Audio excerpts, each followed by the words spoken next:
today will mark our 30th workout in the summer. So they've done well. Well, speaking of getting after it, Brady and Parker, I want to ask y'all, you have to get after it for Coach Smith. I mean, he's got the reputation around here that you don't play when it's time to go. What does that do for y'all? I mean, does that make the difference in how you act at practice and how you prepare for the games? I mean, absolutely. It's a great experience playing with Coach. Definitely, I've learned more work ethic wise than I have anywhere else. I'd say it's great for the team to come together, be able to work hard. You know, it's just awesome. Yeah, Brady, what do you think? Yes, sir. It gets us ready for the game and just gets us all together, and we're happy to work for them. And these two guys are easy because now they're legacy players. You know, both of them's dads played at Welborn. You know, Brady's granddaddy played at Welborn, and uncles, and gosh, I think as long as we've had a Welborn football team, we've had a Greenwood on the team. So I mean, they're motivated by more than just me. They know that that's what's expected out of them. They get coached at Thanksgiving, don't they? Oh yeah, they do. Got a question right here, Coach.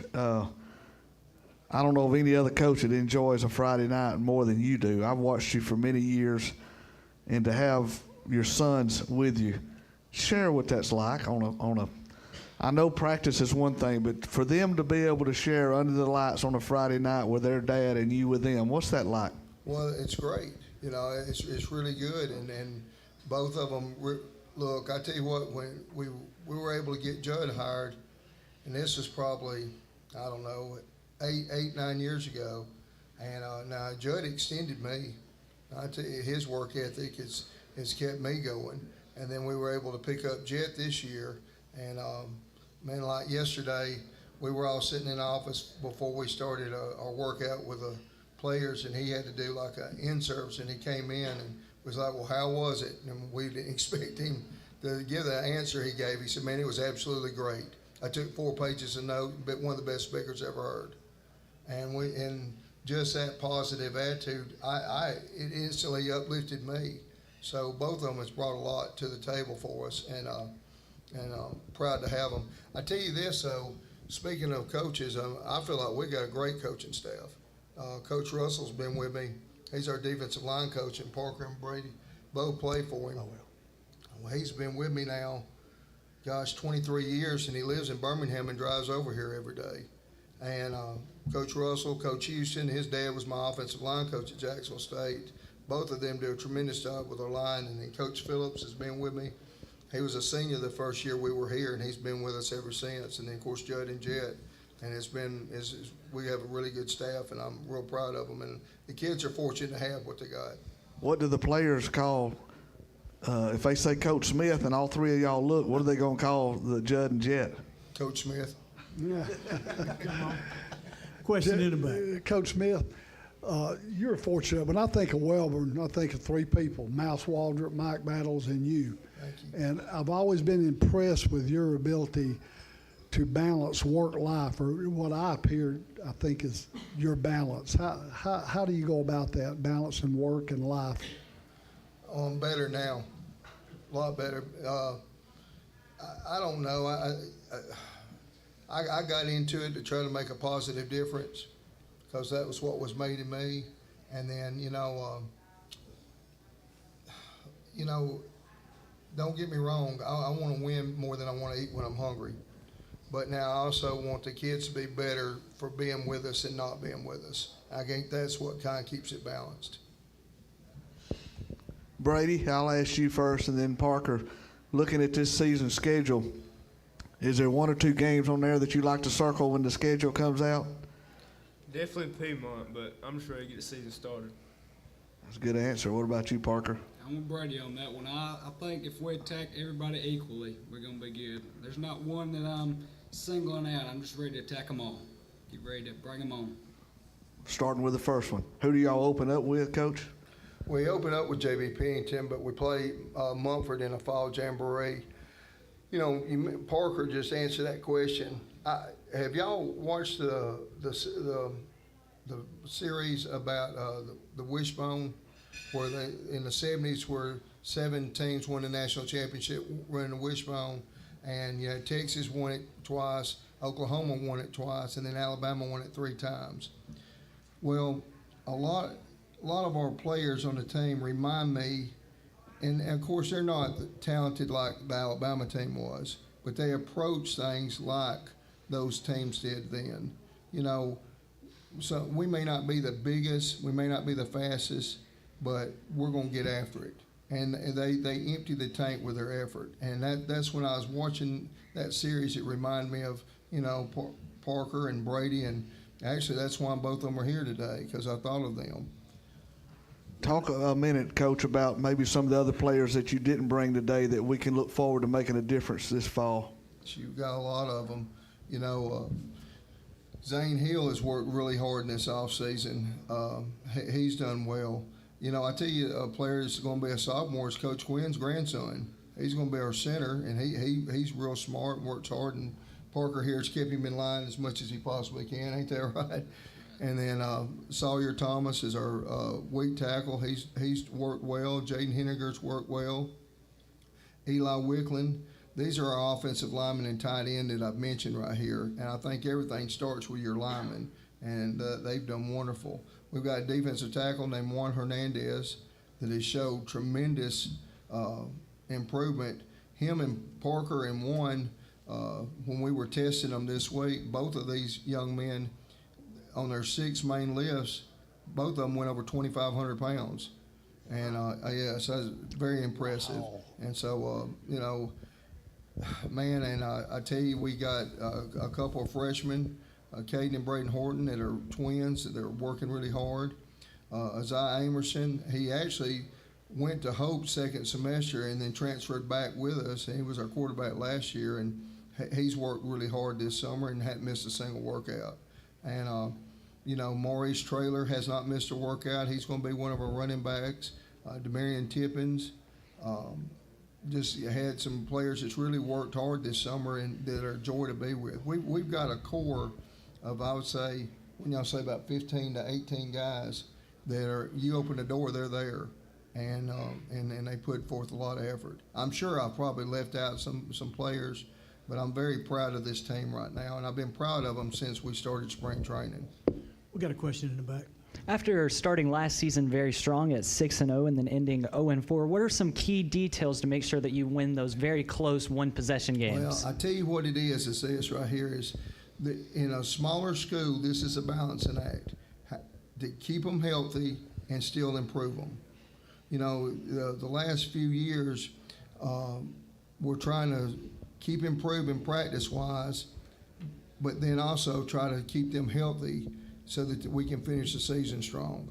And we've struggled with that the last couple of years. You know, the last season, we went into the open week, and actually we were 5-0. And then we had the open week, and then we lost to Ohatchee by really a play and lost to Locust Fort by a play, and then we lost to Piedmont and lost to Westbrook at the end. But the time we got to the Piedmont game, we were pretty much spent, and then you could kind of tell it. We played them tough for about a half, and then we just kind of ran out of gas, and it's just, I think the wear and tear of the season is what got on us. All right, players, this is for you guys.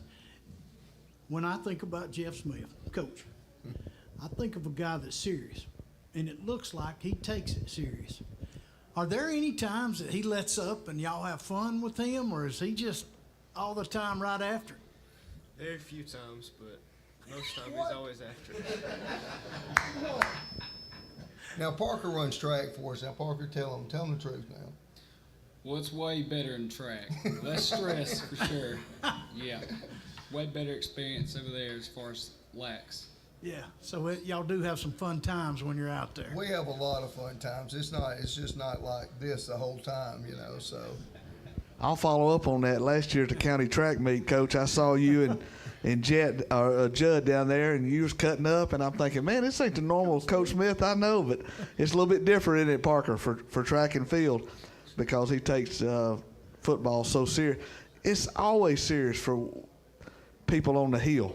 Football kind of drives the whole mindset of the school. Can you elaborate on that? Listen, I tell you, the best time of the year in our community and our school is football season.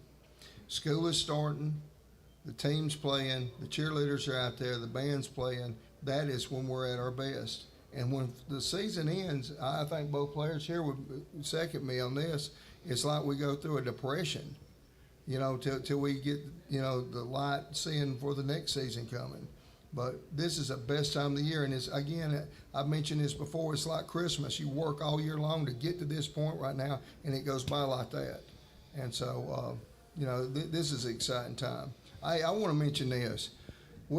I had a youth football coach named, David Wormy Haynes, and y'all probably have all heard him. He is not going to coach youth football this year after 52 years. He's giving it up right there. And what an impact he's made all these years. And when I first started out, it was him and a guy named Will Wilson. And, I had the best first year playing experience you could actually have, and I really appreciate them a lot. And there's another man I would like to mention is a guy named Perry Lloyd. I just happened to run into him going into Sam's the other day, and Perry played on the 81 team, and that was a team that I really looked up to. Actually, there was an 80 team. They were 1980, and they graduated in 81. But he's had some health problems, and he looked good and was getting around. And, it was really good to see him and him doing better right now. Good. Right up here Coach, on front. Coach, can you talk a little bit about the chemistry of when you and Piedmont play on the hill? I mean, we've been there for a couple of them. One was the punt deal with Jet running it in for the touchdown, and then the other one was with Piedmont winning it in the last second. And we're supposed to come back again this year for it. Just talk a little bit about what it's like to get ready to play those guys. Well, it's exciting. because they've got such a good team and a good program, and you want to step up and match that, and not just match it, but beat it. So I look forward to playing them, and I also look forward to playing them at our place instead of their place. Going over there playing there is a pretty tough place to play, and we feel like when we're at home, we're at our best. Coach, why don't you give us a final comment? What you think about this season? I'm just real proud of our coaches. I'm real proud of our players. Really looking forward to the season. The young men that we have are very coachable. They're willing to work real hard. They get along good. And, the four things that we talk about with them, team, toughness, outwork, and class, they got it. And I'm looking forward to this season and getting to work with them. And appreciate, again, everything that y'all do. Wellborn Panthers, everybody. We're going to take a 5-minute break, and we'll be back to the stage with the Sachs Wildcats.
We now want to welcome to the stage at the 2025 Calhoun County High School Football Media Day, the Sax Wildcats. Sax competes in a 3A Air Region 6. The head coach for the Wildcats is Shannon Fielder, and Coach Fielder has brought with him senior quarterback linebacker DeLandis Allen and senior lineman Daniel Childs. Coach Fielder, give us some opening comments. All right. Well, first of all, thank you and the Quarterback Club for having us here today. Certainly put on a good program today. I'm excited about the opportunity to be the head football coach at Sax High School. Being at Sax reminds me a lot. This year has reminded me a lot like my first year at Donahoe. Right now we're operating with some low numbers. Got about 18 football players out there right now. Junior high program, I'm excited about it because we have some pretty good numbers with our junior high program. But with the varsity program, it's kind of challenging. In the spring game, we played at Heflin, and we played pretty good those first 2 or 3 games. Then that last game, we weren't able to play because I just didn't think that our guys were ready for it. Having to play so many minutes with the few guys that we had, so that part of it's been a challenge for me. And looking down the road, I'm hoping that once school starts, we'll be able to get a few more football players out. But I'm excited about the opportunity. I've definitely been there and done that before with the low numbers. Like I said, at Donahoe. What makes this challenge a little bit easier for me is the fact that I've got some familiar faces with me. When I was at Donahoe, I had Coach Mack with me, I had my brother with me, and I had Coach Farlow with me. And then we took that same crew to Talladega, and we had a little bit of success at Talladega. And then taking on this challenge, when I thought about the job, I called Coach Mack and I called Coach Farlow, and they agreed to help me, and I felt a little bit better about the challenge that I'll be facing. And so, I'm looking forward to this opportunity, but I've got some good coaches that are going to help me along the way. Coach, we're going to get questions in a second. Why don't you just tell us about the 2 guys you decided to bring, or how you decided to bring them, and give us some little background on what you feel these 2 guys mean to you? Well, first of all, let me say this. We've got a great group of guys on our football team. Just being real with you, normally your football coach has some headaches. You go home because you got some people that might not quite have the right attitude that you want to have. Some may be a little bit rebellious. Some maybe, have a little bit of an attitude. But I can say, since I've been at Sax, I've had no attitude problems. Guys are yes, sir, and no, sir. Guys tend to want to be coached up. And so that's exciting for me. But the way I decided who to bring to media today was basically the players that made the most workouts. And Quay, who's sitting out in the audience, he actually had more workouts than Daniel. DJ, who's the starting quarterback, didn't miss a day. Quay didn't miss a day. And I like old Danny boy, but Quay deserved it. And Daniel talked Quay into letting him do it. So. Okay. Well, that's good. That's a different approach. Question. Yeah, Coach. Obviously, you've got some challenges with numbers, and you have in the past. You and I have known each other for a little while. What motivates you, Coach Felder, to stay in it and keep working with these young men? Well, first of all, let me say this. I had a great high school coach. And my high school coach, he loved the players. He spent time with the players outside of football. And he made a great impact on my life. When I got a scholarship to play football at University of Alabama, My dad couldn't afford to bring me because he had kids to take care of. He couldn't take off work. So it was my high school coach, Danny Freeman, that brought me to Alabama, and he spent a couple of days with me to make sure that I was able to blend in and feel relaxed. And so he just was a great inspirational person to me. And I try to be that for my players. You know, I love my guys. I want them to know that our relationship goes beyond football. And I was speaking to the principal, Mr. Boyd, and I was just telling Mr. Boyd, you know, I do what I do because I want to inspire and encourage our guys. And hopefully we can, you know, hopefully that's what we're trying to do. Hopefully that's what we're doing. Delandis, Daniel, new coach, sometimes can have some nerves to it. What has it been like having Coach Felder be there, have a different little attitude about it and things, and what's that mean to you guys, and has it been a good experience for you to get started with him and his program? Yes, sir. It's been a great experience with Coach Felder, actually. I'm not going to compare him and my last coach because that wouldn't be right. But it's been a great experience, fun, laugh. Coach Felder, he a funny guy, but he know when to lock in, when it's time to lock in. Yeah, Daniel. Thanks for that. Yeah, so that'll get him some. Coach Felder, when we first met him, he told us flat out, I'm here to win. I want to make the playoffs, and you know we all got on board with it. A lot of coaches try to say, you know, their team's their family, but I see him 6 days a week. I mean, I see him more than my grandmother, so it's really like a family. Man, that's great. That's great.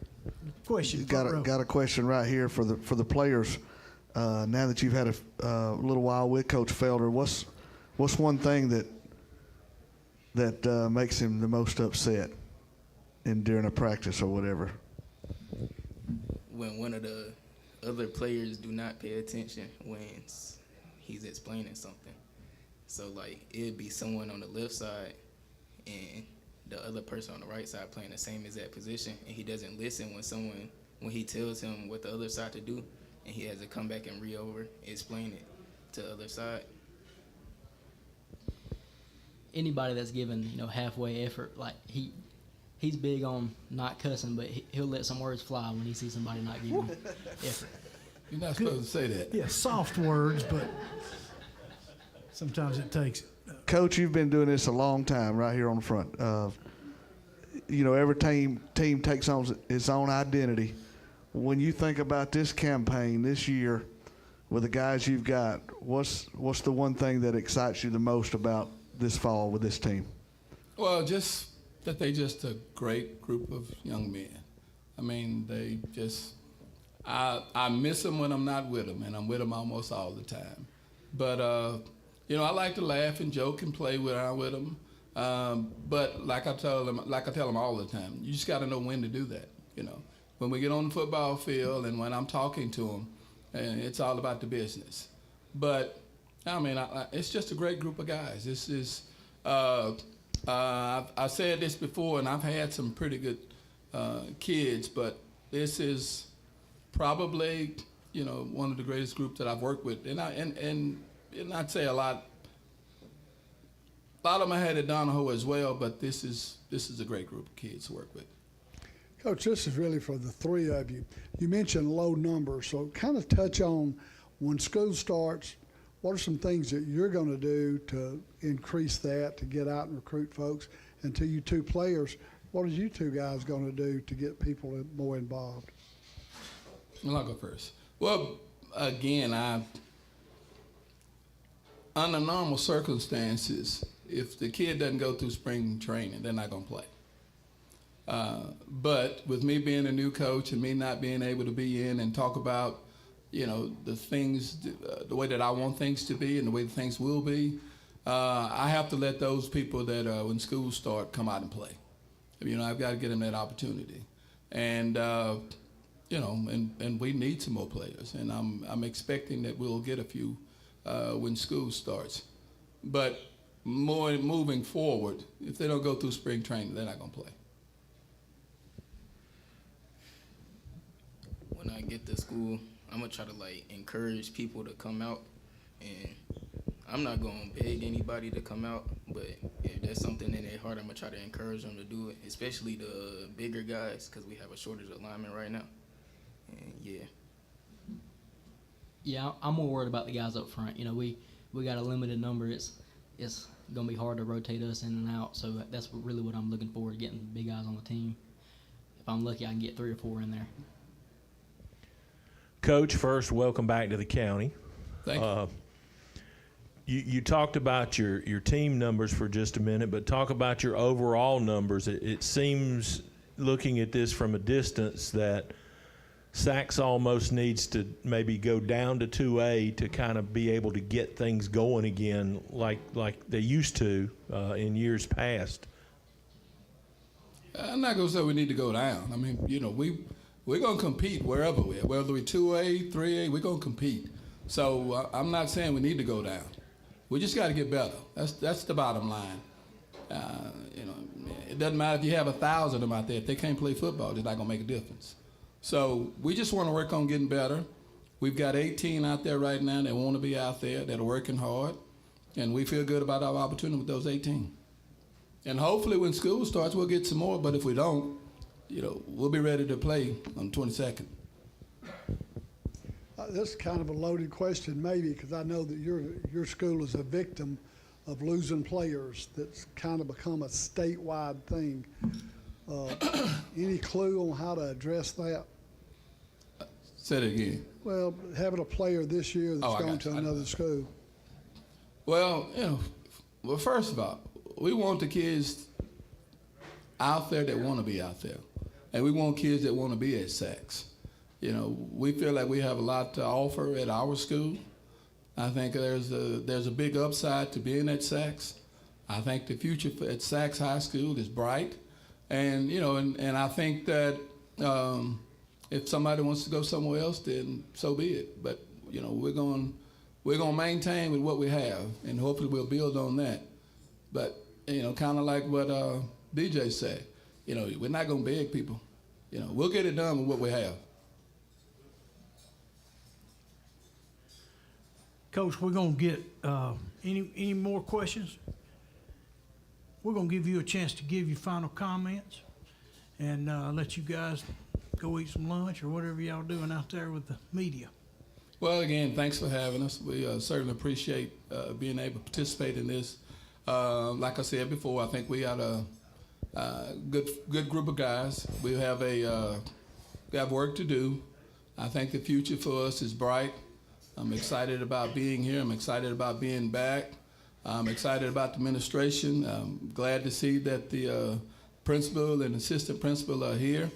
That certainly shows that they support what we're trying to do. And so I'm just excited that we have an opportunity to represent our school, and I think we'll do a good job of doing that. Well, Coach, we wish you all the luck this year and great job taking this over and working to build it. Sacs High School Wildcats, Thanks. everybody. Next on the stage will be the Alexandria Valley Cubs in about 5 minutes.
Okay, ladies and gentlemen, before we bring our next school up to center stage, I do want to take a moment and thank the accounting firm of Warren Averett for being the sponsor of our lunch today. That lunch was fantastic, and they provided our lunch for our media members, our players and coaches, and quarterback club members, so we appreciate them.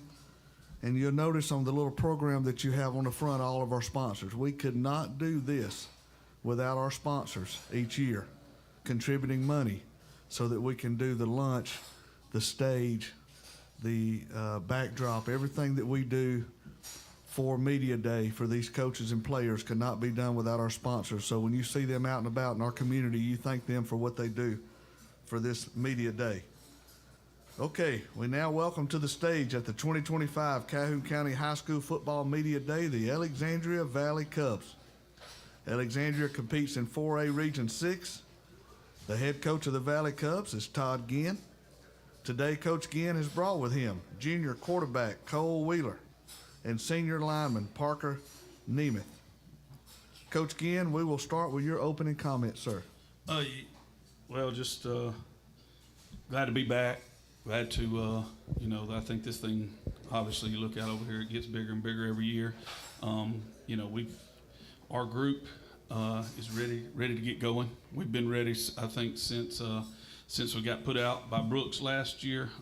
We've been ready to go. Have gotten stronger, gotten faster. Obviously a year older. Had a great summer. Already started. We didn't do spring ball, so we've already started. Already having 3 or 4 good practices. Parker is a junior, by the way. He's a junior instead of a senior. He plays tackle for us on offense. Really physical, good player. Works his tail off. Good leader for us. And then Cole, our quarterback, plays safety some for us too. These guys can play on both sides of the ball, and if you ask them, they'll want to play every snap. But we will. We've got some depth this year. Our youth, we no longer are a youthful team. We are our guys that we're counting on, our older guys. We got some good leadership, and I'm just speaking for me, but I can tell from our group we're ready to get going. We appreciate those comments. And Parker, I apologize. I'll take responsibility. I know you want to hurry up this high school career. You wish you was a senior. We all did back when we was juniors, but thank goodness you've got this year and another year to go. I'll ask the players an opening question.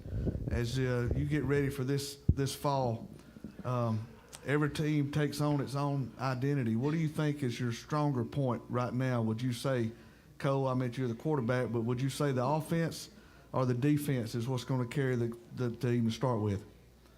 I say our defense. Our guys up front really setting the tone. Our linebackers, just everywhere. Is it because you see them coming after you every practice? Yes, sir. Parker, what's your thoughts on that? Who's kind of further along right now, would you say? I'm going to say our offense. Our O-line, we're going to punch people in the mouth this year. Okay, I like it. Question. This is for the players. We all in this room know the history.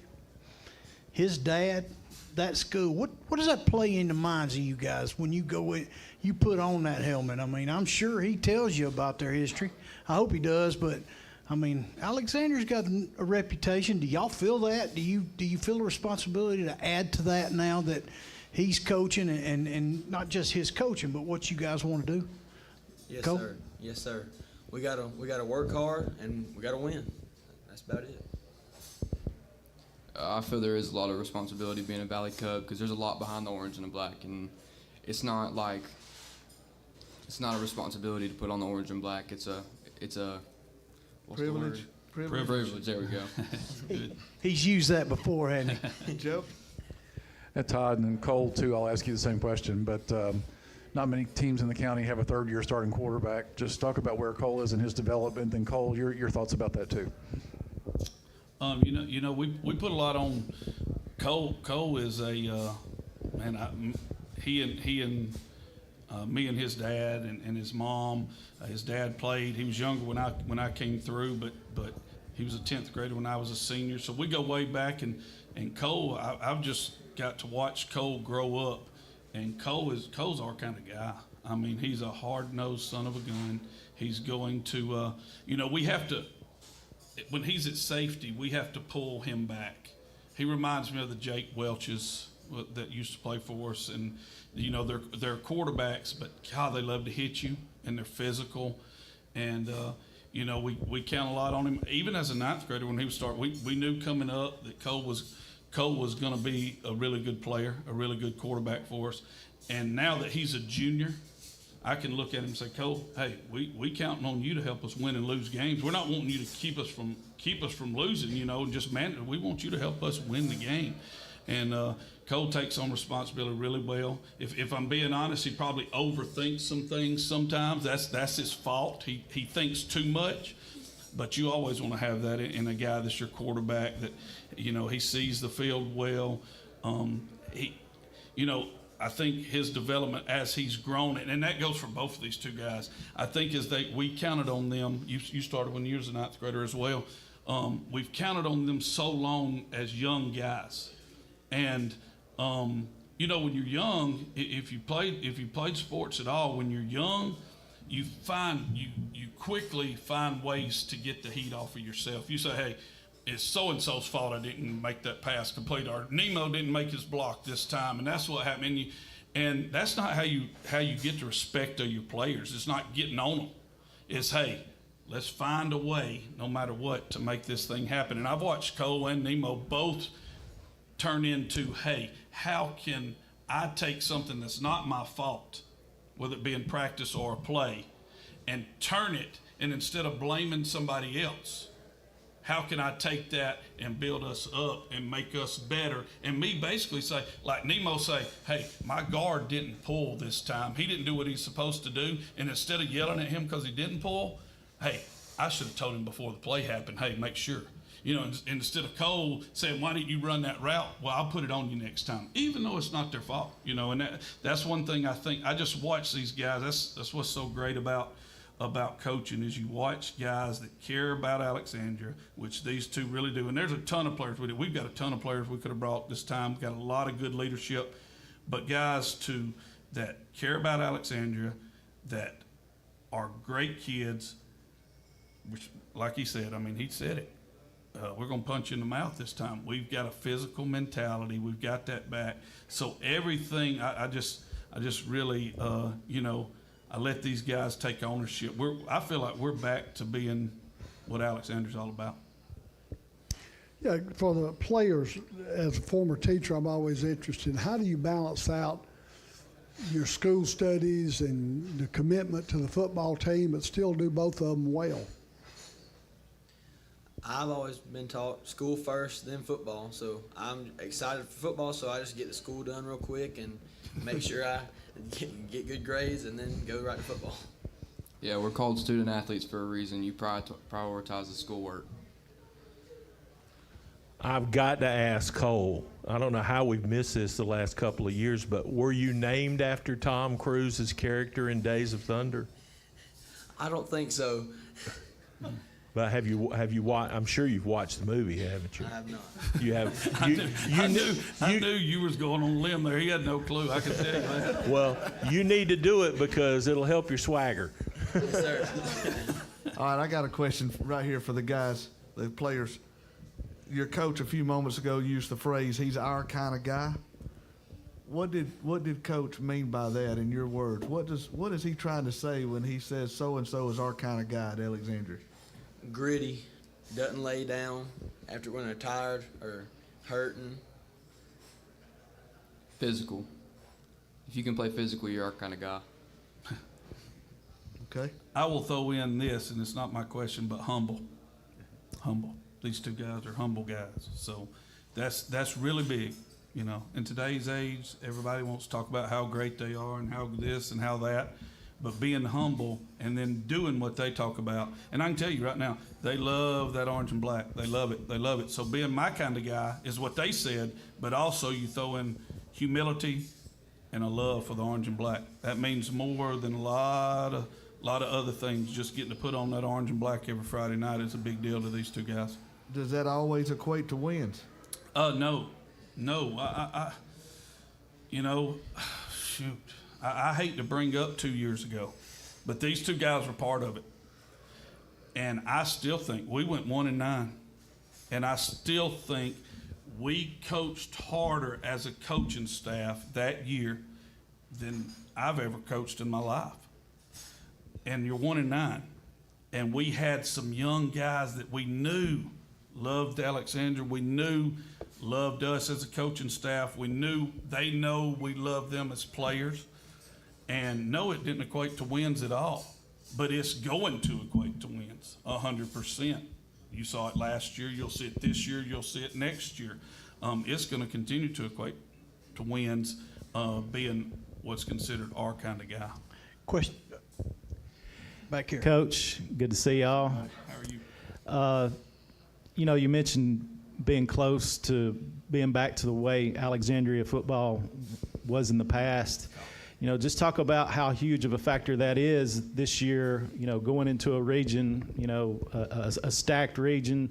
You know, obviously you got a state runner up in Cherokee County. You've got Anniston, Hoax Bluff. I mean, you know, just talk about that if you will. Well, I think getting in the playoffs in our region is big. One thing we've noticed from being these two boys have played 5A ball, they played 4A ball, 5A ball.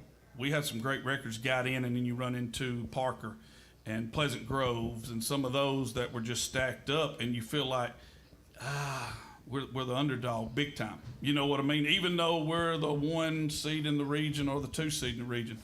In 4A ball, we went in as 4 last year, and really, I know we probably should have been in 3rd, 4th round. You know, I think a couple of plays go our way against Brooks. That onside kick that happened, that we still inadvertent whistle happened. You know, we recover that football, we're about to win that game. Inadvertent whistle, we have to kick it over. They recover the ball. I mean, it's something like, and that's the way I feel. If we get in the playoffs, which we're gonna get in the playoffs, and if we do what we're supposed to do, Lord willing, and we avoid the injury bug and do what we're supposed to do, you get in the playoffs. I don't care if it's 1, 2, 3, 4, 5, 1, 2, 3, or 4. We're gonna have a chance. So our whole focus is to build on what we've already done and what we have. And, you know, our linebackers are both back. They're physical. Our secondary, we've got some speed. We've got some athleticism. We're more athletic than we've been in years. We're more physical. So when I say Alexandria is getting back to that, we've got a chance to be pretty good. Now, it's still going to be on these guys to lead and manage that, but we got a chance to be pretty good. Coach, if you could for me, what are some key players that you would like to individually highlight that'll make the biggest impact throughout the season? Key players. Shoot, it's gonna be. There's some. I'm real careful when I say key players because, you know, I don't want to leave anybody out, and I don't think our guys. I don't think they're they would get their feelings hurt. But I don't want to leave anybody out. But obviously these two guys are key players. MJ Morris is a 10th grade athlete that's really, really good player for us. JJ Beeson is a do everything, hard nosed, our kind of guy. Ryan Brown at linebacker, Corey Owens at linebacker. Guys, help me out. Who am I leaving anybody out? Evan White. Evan White at wide receiver and cornerback. Evan, when y'all see Evan White, y'all are gonna say, "My goodness!" I mean, he looks the part. He's grown up. He's probably 6'1", 6'2", 190 at receiver and corner, and is really, really going to be a tough matchup for folks. And you put him and MJ, who can really, really go. You put him and MJ started for us since he was an 8th grader. Now he's a 10th grader. So you put those two out beside each other, and you've got a tough matchup for other teams, especially the way we like to run the football. I mean, Cole throws a great ball, does great things, but our number one thing is to play defense and run the dadgum football. And that's what we're going to continue. And it's going to make he's going to have a huge year because of the fact that Parker and them are going to create. Royce Trantham is another 6'6". Royce is 6'6", 10th grader, 6'6", 250 at tight end. He's a big old guy that sets the edge really well. His twin brother's the smaller one of the two, and he's 6'4", 230.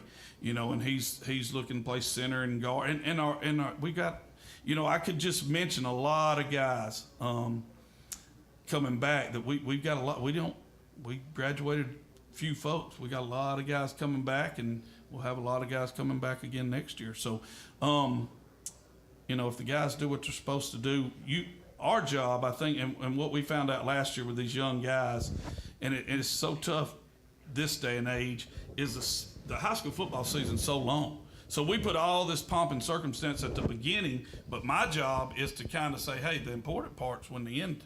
You don't want to be running out of steam when the playoffs get here. And I thought that's one thing my dad always did.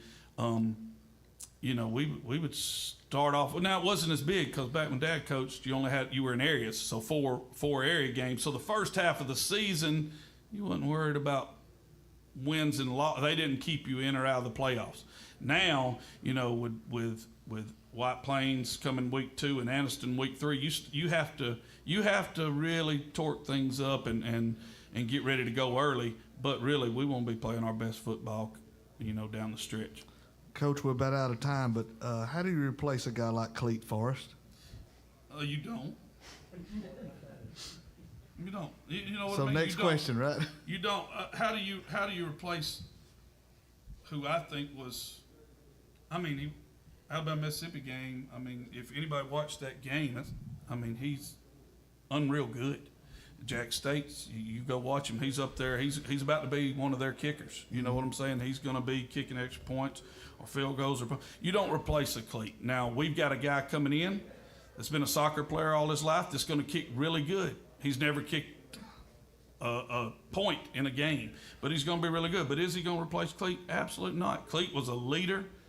Cleet was one of the hardest workers as a kicker. You don't hear that. But he was one of the hardest workers we have. So you don't replace a Cleet Forrest. You just maybe onside kick some more. There you go. Well, before Coach, you give us your final comments, I'll ask Cole and Parker one more question. What excites you the most about this coming season? Cole? Our potential and our expectations. We're going to meet and exceed those expectations. Just to see the strength growth from last year. We had a lot of potential last year, and I feel like we have a lot of potential this year. We can be good. We can be great.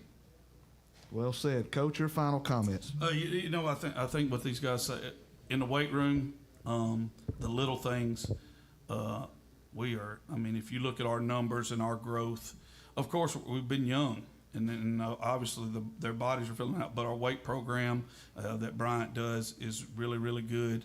These guys have gotten strong. Their speed, their condition is better. We hope to be pretty good, and like they said, our expectations are higher, and we look to make some noise. There you have it. The Alexandria Valley Cubs ready to compete this fall in 4A Region 6. Coming up next on the stage, Jacksonville Golden Eagles in 5 minutes.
We now welcome to the stage at the 2025 Calhoun County High School Football Media Day, Jacksonville Golden Eagles.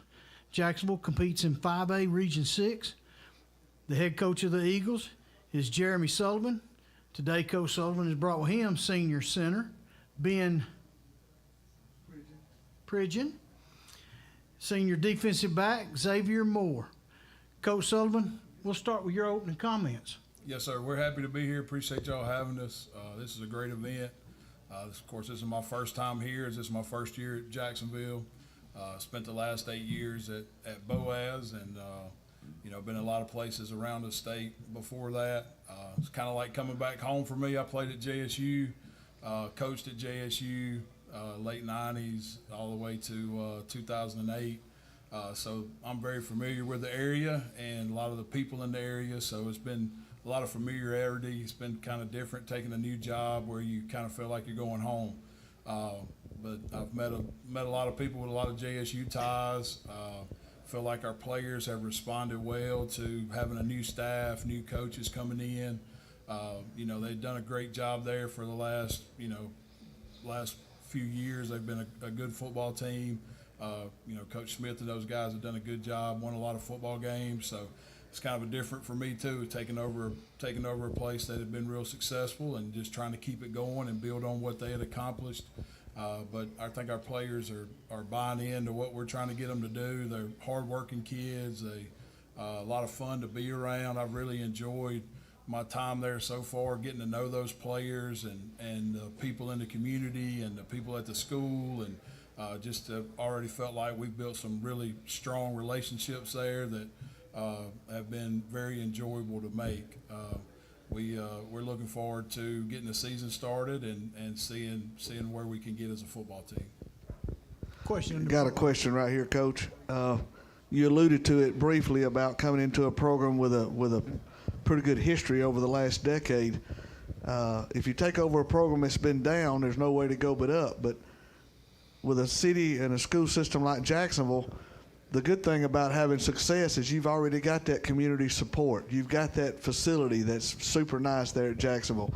So it's nothing that you have to build toward. Talk about how the community has kind of embraced you and how it feels to be in Jacksonville, Alabama. It's great to be there. I'm happy to be there. I've really enjoyed it so far. We did a fundraiser almost as soon as I got there. We were able to raise $10,000, just through community people that supported our kids. We've had, I've met everybody, it seems like, from the mayor to the city council to the school board, and all of them have offered their support and, helped us, kind of with the transition, trying to get everything going. The school system has just been great. Our superintendent, Dr. Barber, is just a phenomenal guy to work with. You talked about the facilities. When I left today, they were putting up a new scoreboard, the video board and stuff when I left today. So they're definitely committed to making it as good as it can be, and I've just really enjoyed my first few months there. And of course, everybody likes me because we hadn't lost a game yet, so that's always good. And so we're trying to build them relationships while we're still undefeated, and see how far we can ride that. With that being said, Xavier, how much has it been to buy in to Coach and the system and what his system he wants to run? How good has that been, or how challenging has that been as he's come in? He's going to be different, and what's he done to help you, and how good has it been, Ben? Obviously, coming in, we've had the same coaches for a while, so there's been growing pains, but I think all the coaches have done a good job about making it clear what they expect from us, and I feel like as a team we've done good at trying to meet those expectations. Yeah, going along as it's been, it was kind of hard coming in. It was hard coming in for the coach. It was hard on us because it was something new. Our previous coaches, they were good. It was just with Coach Sullivan coming in, it was something new, but we picked up on it fast, and we're doing good, and yeah, I'm liking it. Scott, back here. To Ben and Xavier, what did you all learn the first year in 5A, and what do you think you can improve on this year? And then Jeremy, what to get the program to where it was really successful in 4A, and then to get it to where you can get into those top two spots in that 5A region, what's it going to take? I'd just say that 4A, 5A, I feel like that's a big difference. Like maybe in other classifications, going 3A, 4A might not change as much, but I feel like 4A to 5A is a big jump. But bigger, stronger, faster teams. And I just feel like from last year we kind of just had to work more in the off season to try to catch up to them almost. That we had to get bigger, we had to get stronger, we had to get faster, because it wasn't just a guarantee to make the playoffs. We had to fight. So I feel like that's the biggest thing. Yeah, same thing. Last year, we came into 5A, not really knowing a lot, but us playing them this past season and getting film on these guys, it's definitely going to improve us for the upcoming season to come. So yes. Just as far as the part for me, we just have to keep working to improve. The only way to get better that I know is through hard work and doing what you're supposed to do. And there's not a whole lot of different. You don't really have a whole lot of different choices to make. So our kids have just got to keep working. Got to be consistent. we got to make sure that we're putting our players, in a position where they can utilize all their talents and make plays, and that's our job as coaches. We're in a really tough region. We're gonna have to definitely do everything that we can on our end from a scheme-wise perspective and from the players. In the off season, all areas have got to be working to develop our players to their maximum potential. And I think if we get there, then we'll have a chance to compete with anyone. Coach Sullivan, who are your assistants this year, and what are their responsibilities going to be? All right, so I hope I don't leave anybody out. So my offensive coordinator is Ben Stewart. He was the head coach at Southside of Gadsden last year. He was offensive coordinator at Oxford before that with Coach Adams. Alfonso Freeney is my assistant head coach. He's coaching running backs. He's helping on special teams. He's got a lot of different responsibilities. He's a guy that I recruited out of high school when I was at Jacksonville State. He was the head coach at Sachs last year. Ahmad DeRamus will be coaching quarterbacks. He was the quarterbacks coach at Oxford last year. Played at Gaston City, played at Tuskegee. Taylor Hayes will be the defensive backs coach, and he's also the head baseball coach. Taylor, of course, played at Piedmont, was a great player there. Defensive coordinator is a guy named Brian Owens, who was already on the staff when I got there. Coach Owens also does our strength and conditioning stuff. He does a great job at that. Lamus McCombs will be coaching outside linebackers. He was a guy that was already on staff when I got there. And then Greg Atchley will be coaching defensive line. He was another guy that was already on staff when I got there. So that's I think all our varsity coaches. That's right, I think so. Making sure I didn't leave anybody out. Coach Sullivan, first, welcome to Calhoun County. Glad to have you here. Can you talk about what went into your thought process about leaving Boaz and going to Jacksonville? I mean, it was kind of puzzling because you had a pretty good thing going at Boaz. I mean, you had a really good year, and you come into Jacksonville, graduation's kind of hit that hard. Got a lot of good players still, but you got a region where good football teams will not make the playoffs. I mean, it's tough dirt. So talk a little bit about the process you went through in making the decision to come here. The first time I came to Jacksonville was in 1998 as a player. Nobody wanted me as a player. Said I wasn't good enough, wasn't whatever. 4 years later, I was an All-American. I love a challenge. I love facing new challenges. I felt like the time at Boaz, as good as it had been, had kind of come to an end, and I had probably took it as far as I could take it. It was time for somebody else to take it and run with it. I felt like we were pretty squared away as a program, and it was time for me to find a new challenge.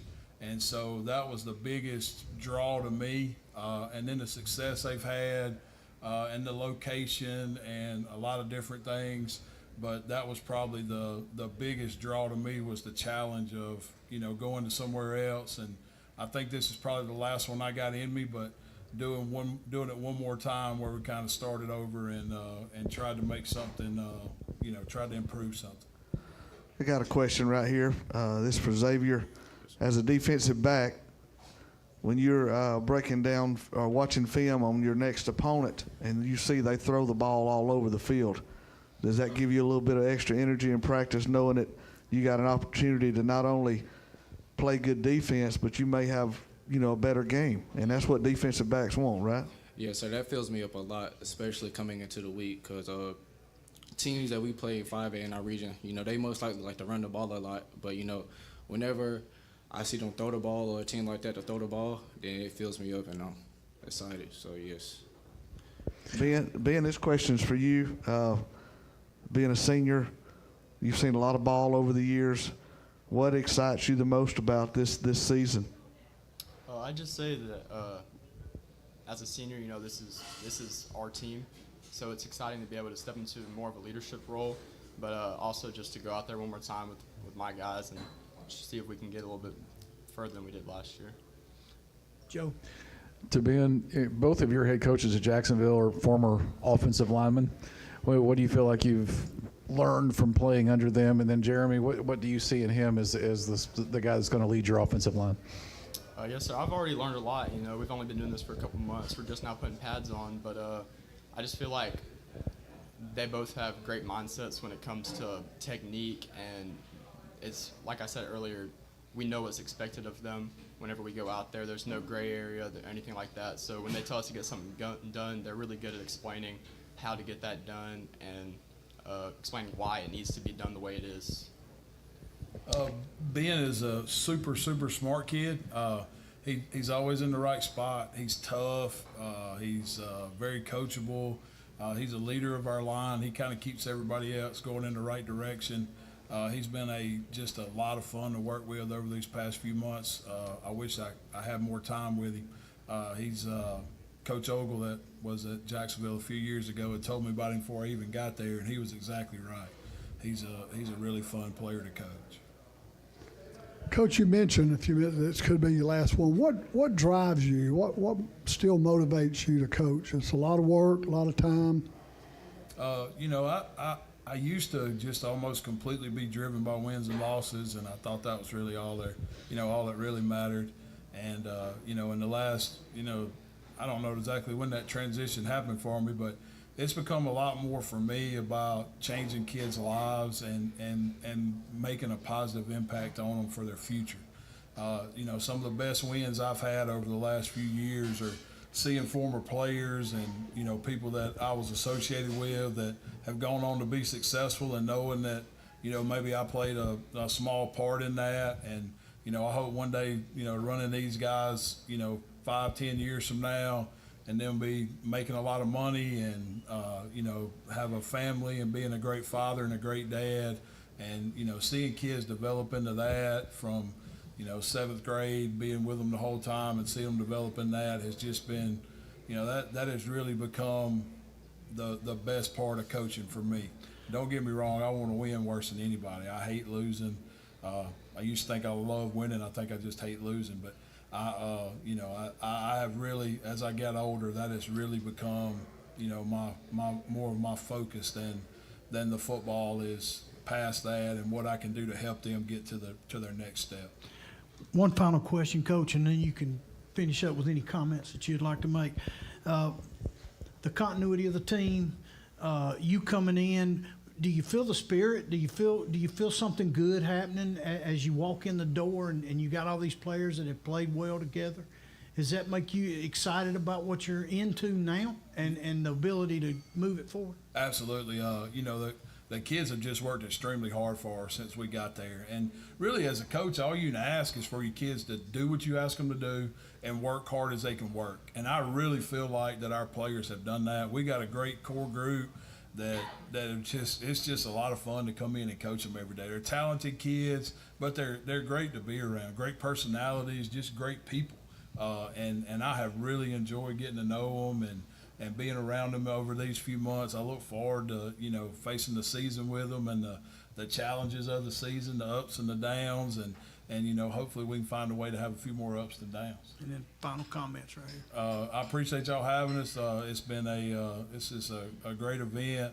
I really look forward to the season, to my first year at Jacksonville, to getting to see our kids grow and get better as the season goes along. And I really hope that by the end of the season, we're, as good of a football team as we can be. That's my personal goal every year. And, as going into a season is for us to be the best football team we can be, whatever that is for that team that year, and that's what I want to happen. And these guys will probably tell you sometimes in practice when I don't feel like we're trying to get that done with the right urgency, that frustrates me. And so, I really want to push our guys and do everything we can to get to being the very best that this Jacksonville team can be. The Jacksonville Golden Eagles, everybody. Appreciate you guys coming and being a part of this.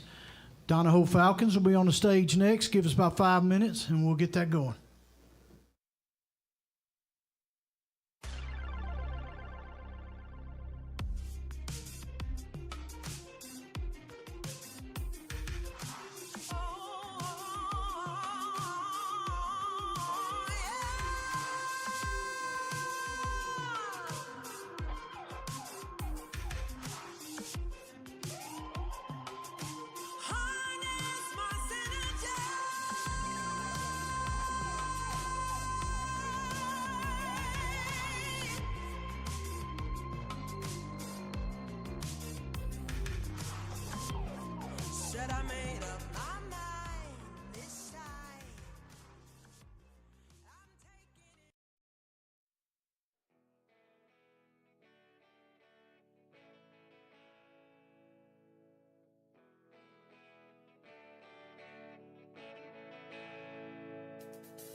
We now welcome to the stage at the 2025 Calhoun County High School Football Media Day, the Donahoe Falcons. Donahoe competes in 1A Region 6. The head coach of the Falcons is Bill Smith. Today, Coach Smith has brought with him senior running back linebacker Ethan Bailey and sophomore quarterback linebacker Luke Farrell. Coach Smith, we'd like to start with your opening comments. First of all, it's a pleasure to be here at the Anniston Country Club. This is just a top-notch run media day.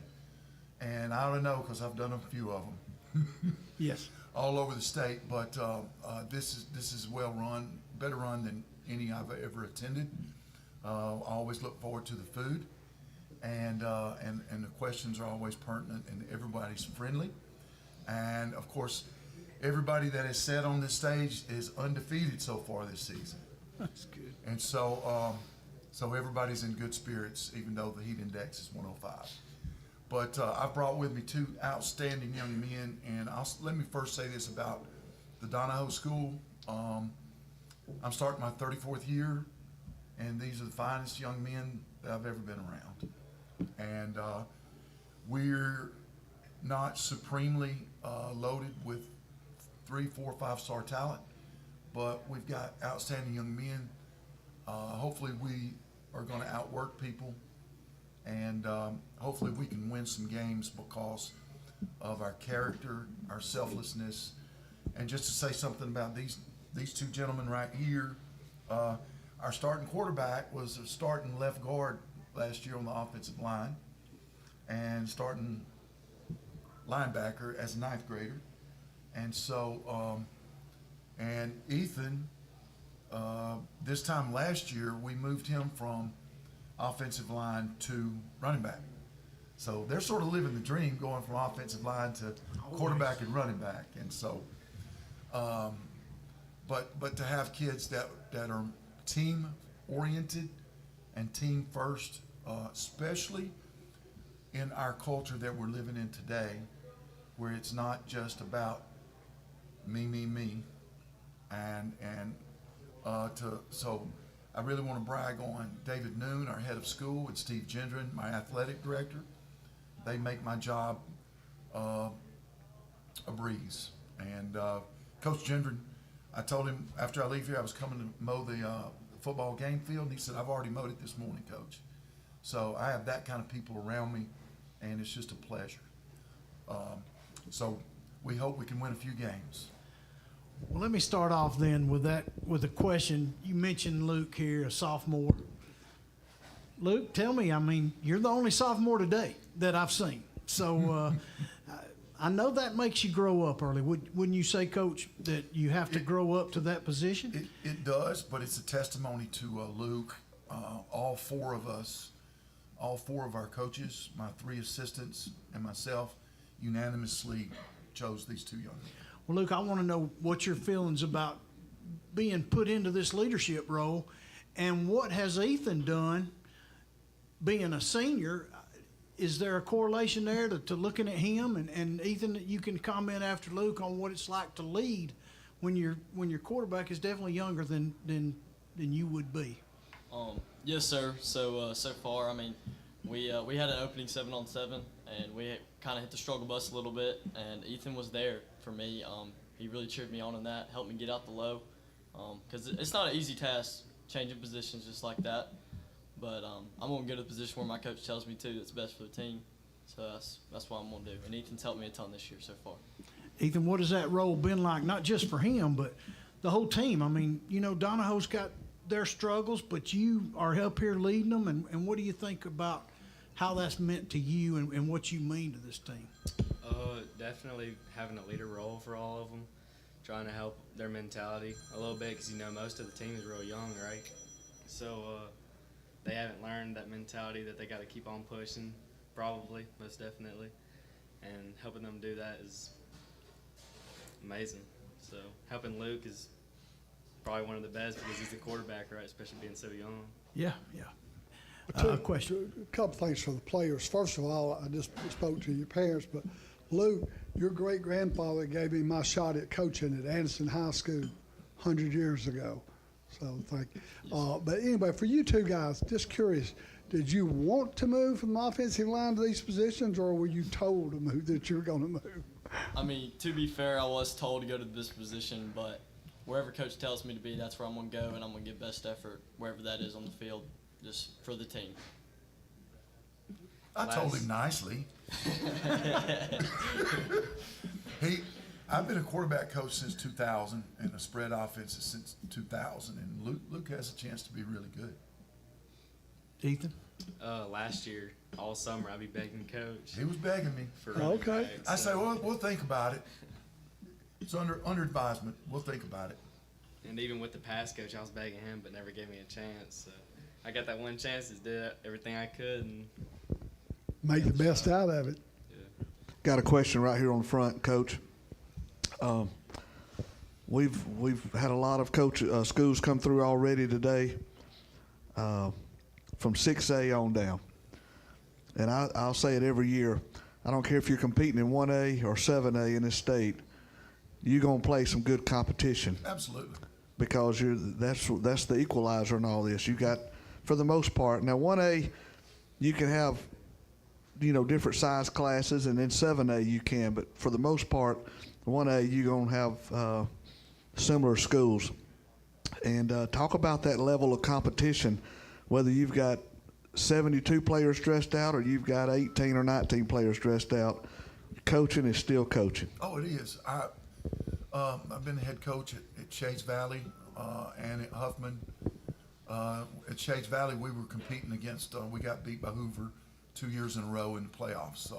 So I've coached at the Met in front of 20,000, and I was just as excited when we clinched the playoffs this year at 1A Donahoe as when we beat Mountain Brook and Thompson and Vestavia and the big boys at Shades Valley. It was every bit as exciting for me and rewarding, because we started out 1-5 and we finished the season 5-5 in the regular season, made the playoffs when we were counted out. But Wadley possibly would have won 3A state last year.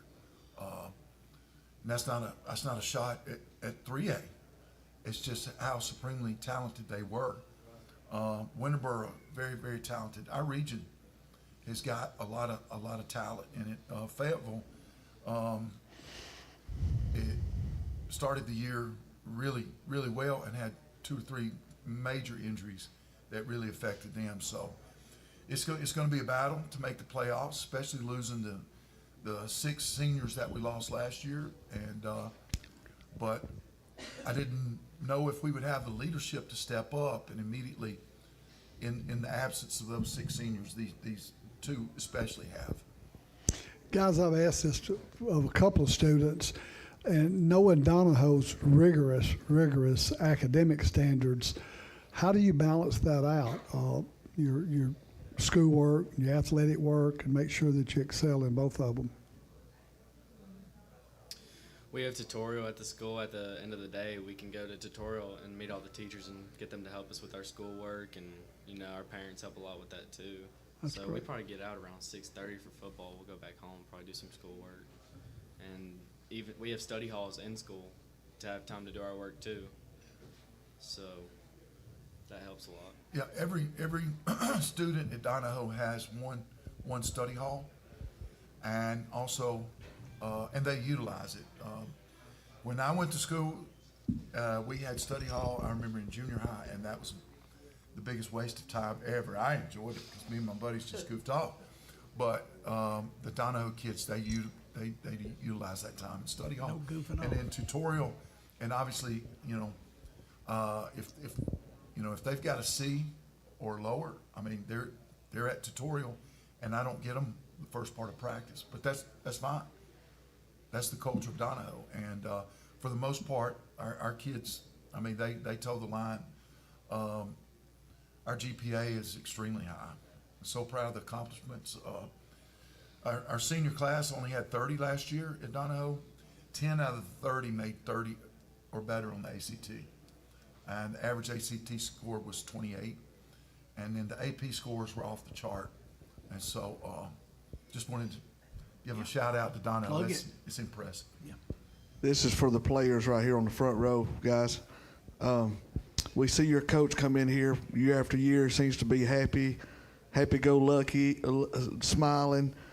During practice or during a game, have you ever seen him so mad he's red as a bull?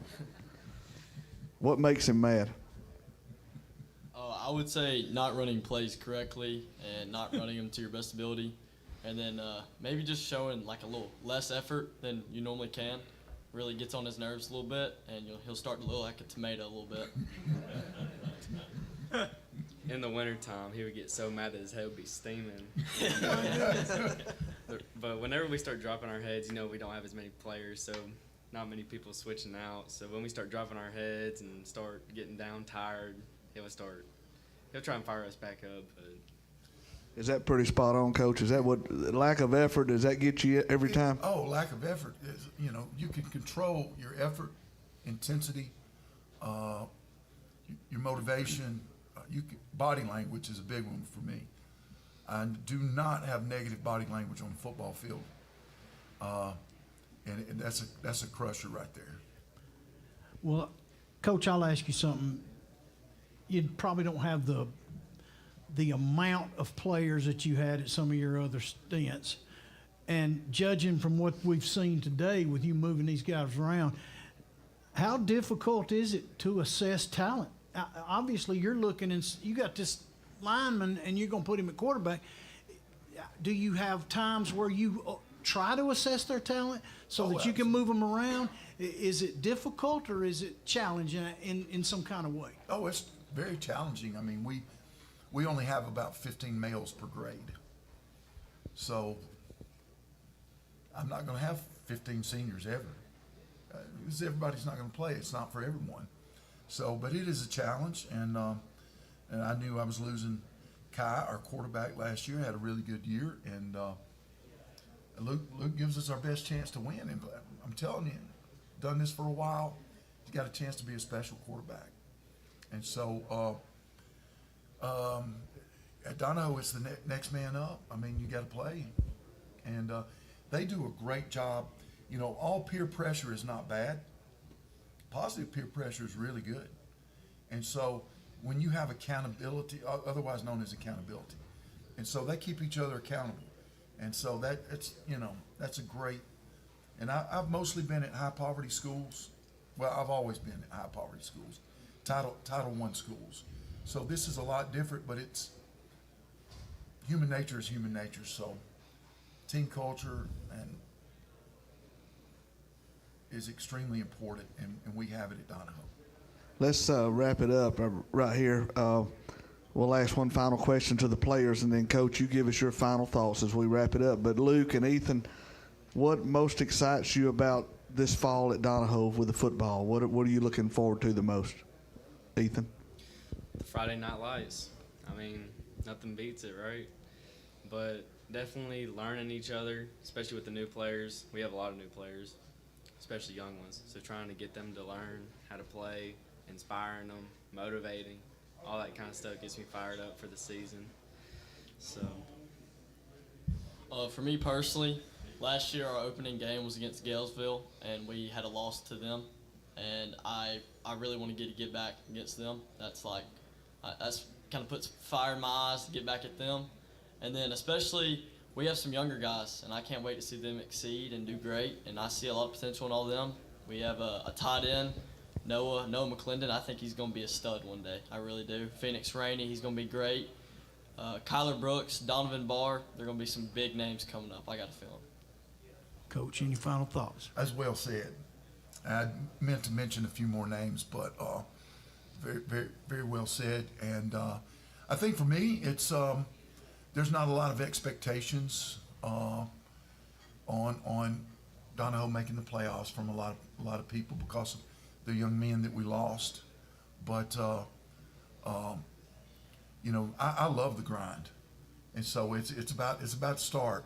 But I'm excited about it. There's nothing in the world like high school football. With the way the changes have been with college football, and especially the transfer high school portal, especially with 7A, 6A, 5As. Hey, I'll take 1A football on Friday nights. It's awesome. Well, thank you, Donahoe Falcons. Up next will be the Jacksonville Christian Thunder. We'll take about 5 minutes. Thank you guys for coming.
Well, we're back. We've got Jacksonville Christian on the stage, but before we go to you guys, I do want to make mention the Calhoun County Quarterback Club meets every Monday night during the football season. We have 8 weeks, and I would like, if you guys are out there and you like what you see here, talking to players and coaches, we do that every Monday. We have a coach come, and he brings a player of the week, and we get to sit in a setting with them that they can talk about their school and what they do. It's not a question and answer. It just gives them a chance to do that.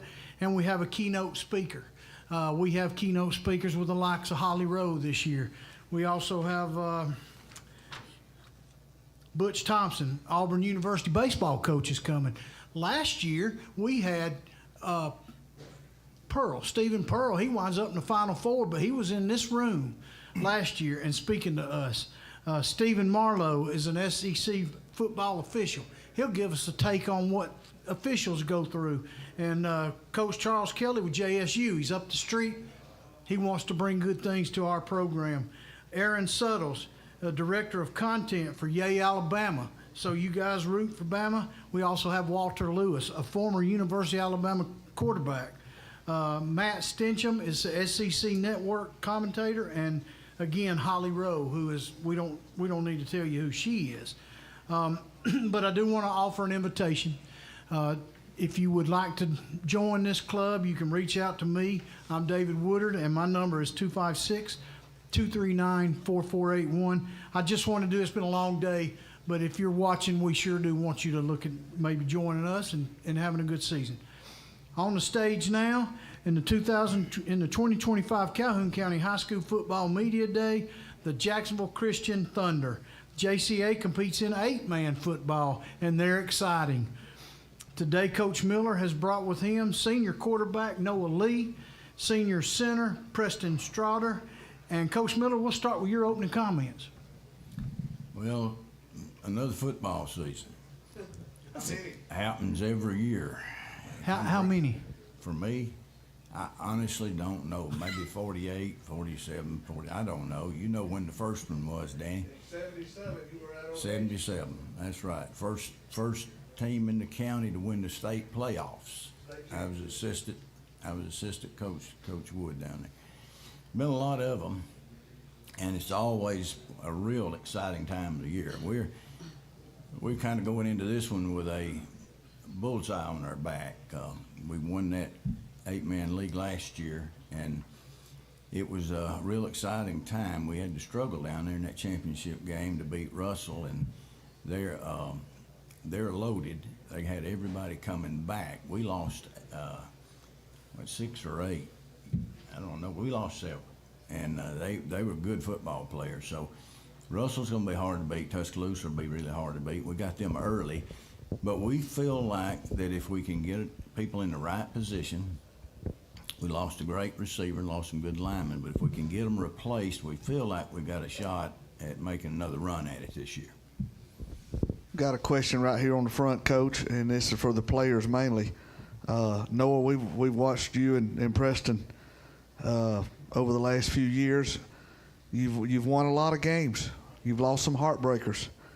What's your goal going into this season, your senior year?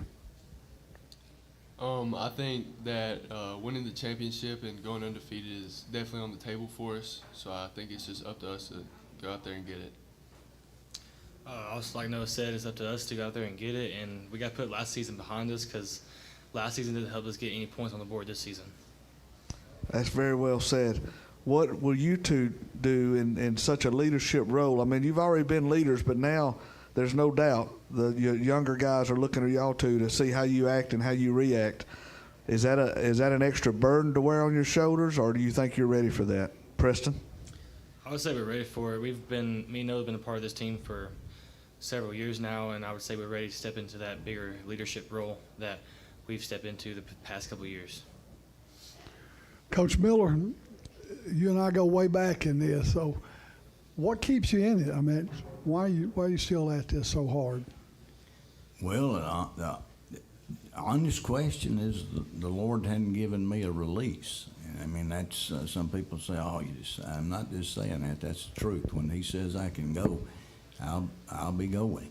I know it's got to be getting close. I know Noah, being my grandson, he's in his last year. You know, he's committed to Jack State. I'm thinking about that. I don't know if I will go another year or not. That's still up in the air. I'll just wait and see. Well, I think I asked you that question about 10 years ago, and you gave me the same answer, that the Lord hadn't let you go yet. Coach, you have, we can talk about your history all we want, but every year's a new team. Give us a few of the guys. These two guys obviously are important to you, and we know Noah and Preston, you guys are leading this team, no doubt, but give us a couple of names out there that you're looking forward to seeing, and you've probably coached them all last year. I don't know how that goes for you, but it is a new team regardless of what last year did. Can you give us a little insight into some players you're looking for, maybe even an assistant coach that helps you a lot? Well, players, it is a really new team this year. I mean, we're looking for people, moving people every day. We've been out there 3 days now.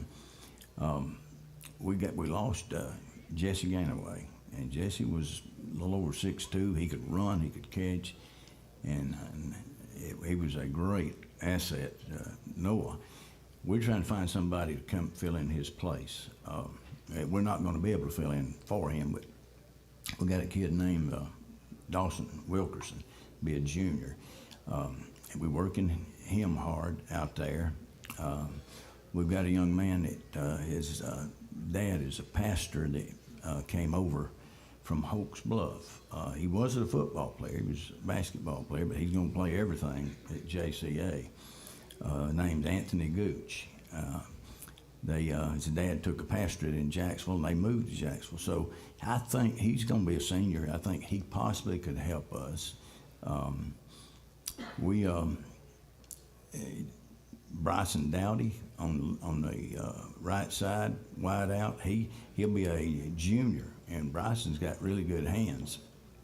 Noah, what do you think on some of those other guys? Ethan Compton, he's been at it with us for a few years. He's the one that's gonna keep working hard. Jack Henry Harris, he's gonna be a sophomore or a freshman, and he's really gotten bigger and stronger, and he keeps working at it, and it's exciting seeing how he's developed. I say Grant Daffron. He's really come a long way from where he was, and this year he's been in the weight room pushing weight, and he's getting a lot better. Coach? Coach got a question right here on the front. For those watching this online that maybe don't know the difference, if any, between 8-man and regular 11-man, talk a moment about any differences that may be on 8-man football versus regular AHSAA 11-man. They're just alike, except 5 linemen, 3 backs. 8-man is Iron Man. 11-man, most places you get exhausted, hurt, you go sideline, get a replacement. 8-man, you get hurt, exhausted, you get up and play another play. That's good. I will ask Noah, being granddad there, I guess, I imagine you call him coach on the field. Has watching him and growing up in this family, I mean, we know your family, Coach Miller. Does it make you want to coach? Does it make you want to do something like, and look, I know you're multi-sports. Does it give you the draw or the feel that, hey, I might want to coach? Yes, sir. I mean, I've been managing and been out on the field with him since I was about 3 or 4. So just growing up around it, and I've really enjoyed it, and learning about the game from and everything. I think coaching would definitely be something I'd be interested in, and seeing play as long as I can, and then try and get a job somewhere and see where the Lord takes me and see how that works out. Good. And Coach, I've seen 8-man with you. They hit. Yeah. Okay, it's not right. It's not flag football, I can tell you. They get out there and hit just like the rest of them. Jim? Coach, talk a little bit about what it's been like up until Noah decided to sign with JSU, with the interest that's been in him? I know you told me earlier this year that it's been pretty crazy. May was a circus. I mean, as long as I've been in it, we've, I've been in small schools the whole time. But we've had people that played college ball, but nothing like this. May was just a circus. There was 2 days that we had 2 universities there at the same time, wanting us to put him on the field, and let him watch him throw, and it was almost every day there for a while that we were having people. So it was definitely something new for Jacksonville Christian Academy, and it's way more than anything that I'd ever been through in all those years. I think a lot of people, have told Noah, you got to go to a bigger school, you got to go there, you got to go there, and he's been recruited from just about every high school within 60 miles for the last few years. And I mean, that's the truth. Not everyone, but just about. He stuck to his guns. His mom and daddy would tell him he's not there to play football. He's not there because his granddaddy's there, which it might have helped a little, but they said that wasn't the reason, but he stuck to his guns, and he's always told him, the Lord's going to make a way. And I had a coach that was assistant at Notre Dame year before last. He came in one Monday and sat down there, and he said, Coach, I'm going to tell you something. He said, these know-it-alls, they're telling these kids, you got to go to here, you got to go there so you can get a big. He said, they know nothing. He said, if they can play, we find them. And I looked at him, I said, I'm glad you said that, because I felt like that for years. He actually was assistant at Troy at the time. He'd gone from Notre Dame to Troy. So it has been a really different time and an exciting time. It has, and it's been exciting for not just me and Noah and the family, but all these guys have kicked in, because last year we had a good enough team and a good enough talent around him that it made what he could do a whole lot more visible. Preston. My recollection is that you were here 2 or 3 years ago, except you're about twice as big now as you were then. How much weight and how much strength have you added since the last time you were here? Yes, sir. I would say my bench press shot up about 100 pounds, and my squat about 100 pounds as well. And I'm about like 270 right now. And I would say that program we did in summer workouts, like it was a 5x5 program. It really helped. It was doing squats, bench press, deadlift, power cleans, stuff like that. And my bench press right now is like 230, and then my squat's like 275. How much better are you at blocking and pass blocking? I would say my footwork's got a lot better than previous years. I'm able to move my feet more and stuff like that, and run blocking, firing off the ball, staying low, and getting faster. Noah, is there any chance you can talk Molly Mullinex into being a receiver? I had her on the Powder Puff game. She played pretty good. Her and my sister had a good day out there. We won, so, but not with us, no sir. Question up here. All right, we're about out of time. Coach, I got 2 questions. One is, because of the Choose Act now and people being able to go and take a voucher with their tax dollars, have you seen an uptick at all in enrollment at JCA? Because I know y'all struggle with numbers every year. We're already above where we were last year and still going. We have seen an uptick. Yes, we have. And my final question, it's a tough one, but do you worry that when God releases you and you leave JCA, will they continue to have, I know basketball they probably will, because they've but football, do you worry about the continuation of football if Coach Miller is no longer there? No, it's not my school. It's not my team. It's the Lord's. When they split the finances many years ago and said, you're responsible, I said, just tell me what I'm responsible for, because it's not mine. It's the Lord's. He'll make it go. And when I'm gone, Katie's still there. She'll coach football. She has to. She would. I do want to say this about this young man right here, Joe. You asked about him. This young man right here has been there since he was 7th grade. Preston has. He has developed as a young man and as a quality athlete, student, and person. And he's got his life with the Lord has gotten right here in the last couple of years. And I would say to anybody, if you ever need somebody that you can count on, go get Preston. You can count on Preston. Coach, give us a final word and give us a word. When we said this about Noah, about why he stayed there, I do really believe that. And and I know that Christian schools, it's easy to get off base. If I'm not going to say anything about anybody else. It's between them and the Lord. But sometimes you can. If winning a football game becomes more important than what we're there for, then you have lost your Christian position.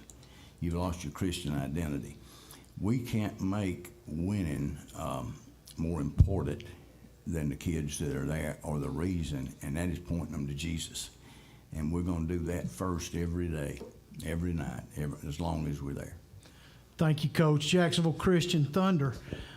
Guys, thank you so much for being here, Coach. And next up on stage will be the Piedmont Bulldogs in about 5 minutes.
We now welcome to the stage at the 2025 Calhoun County High School Football Media Day, the Piedmont Bulldogs. Piedmont competes in 3A Region 6.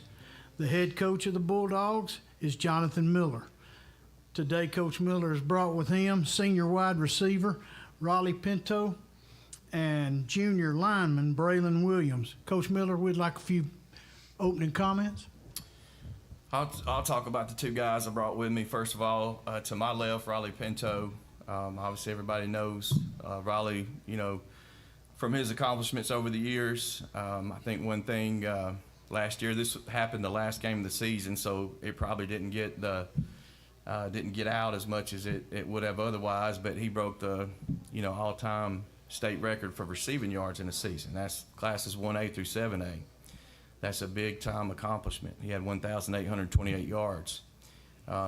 He'll be the first to tell you, though, even though it's an individual, accomplishment, he couldn't have done that without all his teammates. And, in a sense, it is a team award because, so many people helped him along the way to, from our O-line to receivers. Ish Bethel had 75 catches in his own right on the other side of Raleigh. So Cole Wilson at quarterback, a lot of weapons we had that helped him attain that record. So obviously Raleigh is very, very talented on the football field. There's not much that he can't do. He's, can return kicks. He's got the best hands of anybody I've ever coached. And that's not just, balls right at me. That's making contested catches. That's balls outside, my body that I can contort my body and make the catches on. He can do it all. So, excited for him. He's obviously going on to play Division I football at JSU. Everybody's seen that by now, but obviously excited for him to get that opportunity. Braylon Williams to my right. He's a guy that I wish I could be Braylon when I grew up because he never has a bad day. That's one thing I admire about him. He's always so happy and brings such positive energy to everyone, around our football program in school. So Braylon was pressed into duty as a 9th grader. After some early injuries in that year, he had to start on our offensive line. He probably weighed 150 pounds soaking wet. So he's got a lot of experience. He's a really, really good football player. He's going to play some defensive line for us this year, too, for the first time. He's athletic, talented guy, and, again, a great, great kid. Raleigh's a great, great kid, too. Great representatives of our football program. Coach, got a question here on the front row. Piedmont's got a history of great kids, like you just mentioned, going back for a long way. But let's talk a minute about how last year was, from a public view, so much better for you than your first year at Piedmont. It seemed like you made great strides last year. Tell us what's the expectation for this year? Well, I think the expectations have been the same. Last year, going into the season, there was just a lot of positivity, even though our record may have not shown it the previous year. We did finish the season on a pretty good note, and we dealt with a ton of adversity. And sometimes when you go through a ton of adversity and things that you really can't control, and then you kind of get it together throughout the season and finish strong, that gives you a lot of momentum going into the next season. So, I think we felt like I felt like the first year we had a good team. Just the way things unfolded, we had a really tough schedule to begin with, and then we had a lot of things happen that we couldn't control. So last year, I think, staying healthy and, just the positive momentum we built the year before. But our expectations haven't changed from the first year till now. And, coming into the season, obviously we want to try, to make a run in November. That's what we're here for. And, first you got to get in the playoffs, obviously, and we hope we can do that and, just build off of last year. We are breaking in a lot of new starters. We're losing 12 or lost 12 good seniors that played a lot of football for us. So we're going to be a team of primarily sophomores and juniors. We have 7 seniors on this team, so a lot of young kids will be playing. But the good thing is they got some experience last year. But, our expectations are, to try to win a region championship if we can. make it through the season, hopefully relatively healthy, and then make a run in November in the playoffs. Question over here, Coach. This is for Raleigh and Braylon. What does Coach Miller bring to you guys as you've spent some time with him over the last couple of years, you've developed? What does he mean to you? What does his leadership role mean to you?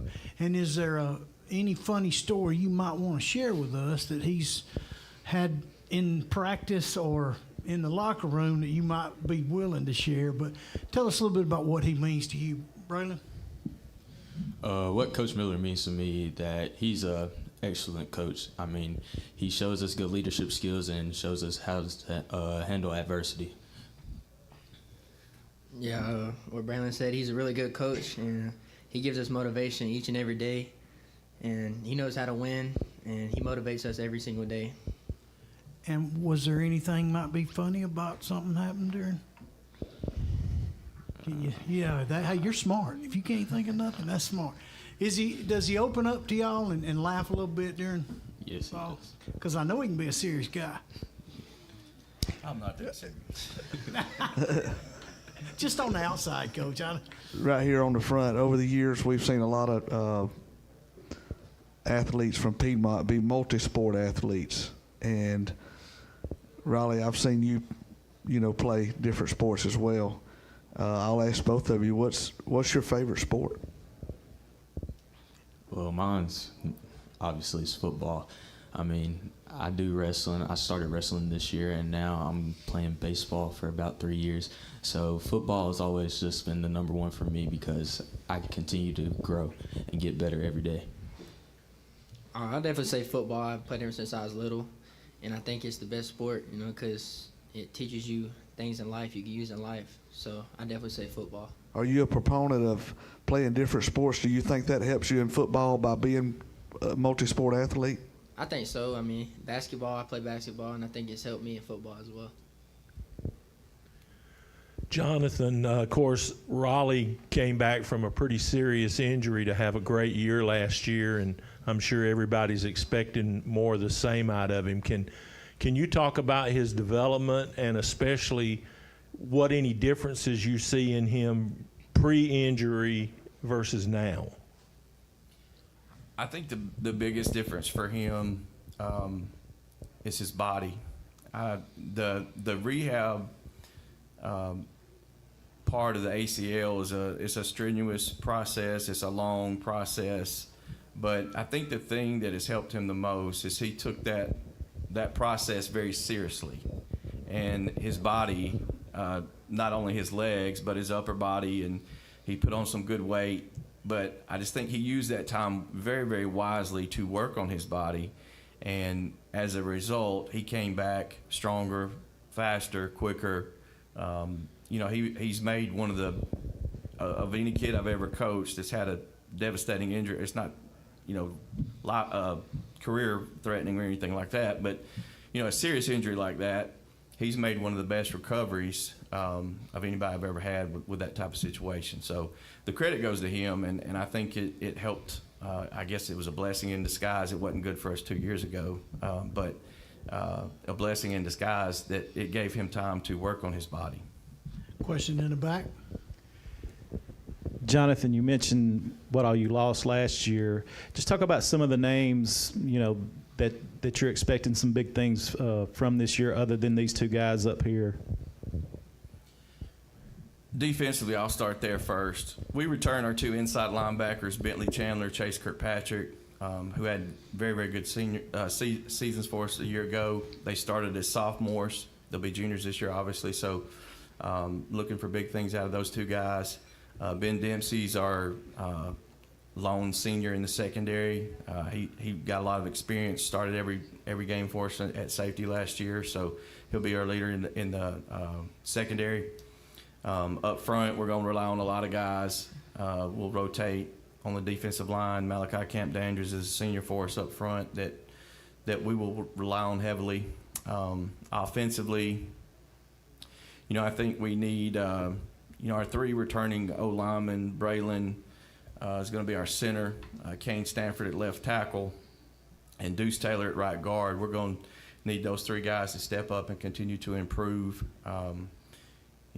Kane will be a junior, Braden will be a junior, and Deuce will be a sophomore. Deuce started for us last year as a freshman. So those three guys to continue to grow and improve, I think will be big for us. And then, skill-wise, really, I feel pretty good about our wide receiver spot. I feel pretty good about our running back situation.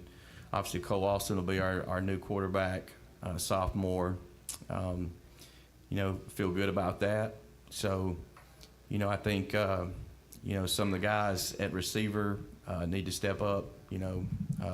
Taylon Swain and Mason Morrow, to name a couple. I think, to take a little bit of pressure off Raleigh, and they're capable. So, really like where we're at with the skill position, on offense. Right up front here, Coach. Yeah, this is for Raleigh. It seems like there's a different kind of confidence in you when you first touch the football. It's almost like you've got a move or two in your head before the ball even hits your hands. Where's that confidence come from? I just think my teammates give me the confidence. It's easy to do, what I do when I have my teammates behind my back, and they do a good job, a really great job. And so I just think it's easy for me to do what I do with my teammates behind me. One in the back here. Raleigh, just to touch off of Jim's question there, getting adjusted to a new quarterback this year in Cole Austin. I mean, just talk about the connection that you have with Cole Austin this year. He's going to be a really good player, and I think a lot of people sleep on him. He can throw it really good, and I think what a lot of people don't know is he can run the ball. So I think it'll help a lot of us skill players out, that he can run the ball. And he's very fast, and he can throw the ball really good. So, I think he's going to be a really good player and someone that we rely on heavily. I got a question for the players right here on the front. Who's the strongest between you two? Bench press, squat? I think I'll give it to him since he's an O-lineman. I don't know. You, like Coach said, your rehab, you worked, you put on some muscle and pretty strong athlete yourself. But what would you say, Raleigh, is Braylon's greatest attribute as a teammate? I think what Coach Miller said, he's one of the guys that can just make somebody smile. And before the games, he does a lot of dancing, get us hyped up. So, I think he's just the type of guy to just lift everybody up. And, as soon as you walk in the room, he's smiling and it makes everybody feel good. So, Braylon's a really good person. He's good at football, but I think the most important thing about him is the kind of person he is. Braylon, how would you wrap up Raleigh in one or two words? When you think Raleigh Pinto, what comes to mind? A leader. Raleigh is self-led by himself, and he always wants us to continue to push and keep pushing at all times. Give us 100%. We give him 100%. He'll give us 100%, and that's why I say that Raleigh is a leader.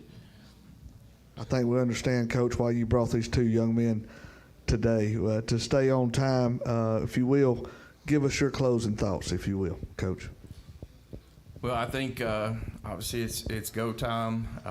The summer feels like every year it gets shorter and shorter for whatever reason, but we're excited. We've had a good start this week. We've had our fourth practice this morning, so and maybe our best one. So we're excited about the season. We jump in the fire with Cherokee County week 0. That'll be a battle. Two really good teams, and then we'll go through region play. In a 9-team region with a lot of good football teams, and a region that was crazy last year with all the everybody beating everybody and the tiebreaker situation and things like that, and went it down to week 10 to see who was going to be in the playoffs. So expect a lot of competitive games, a lot of tough games, and for us it starts week 0. So we're excited, and I like where our team is headed, and we just got to continue to work and have that mindset of just trying to be the best we can be every day and improve just a little bit, and we'll get to where we need to go. Piedmont Bulldogs, everybody. Thank you guys for being here. We got about 5 minutes, and then we've got a new one on the stage, the Saints of Hope Christian.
We now welcome to the stage at the 2025 Calhoun County High School Football Media Day, the Hope Christian Saints.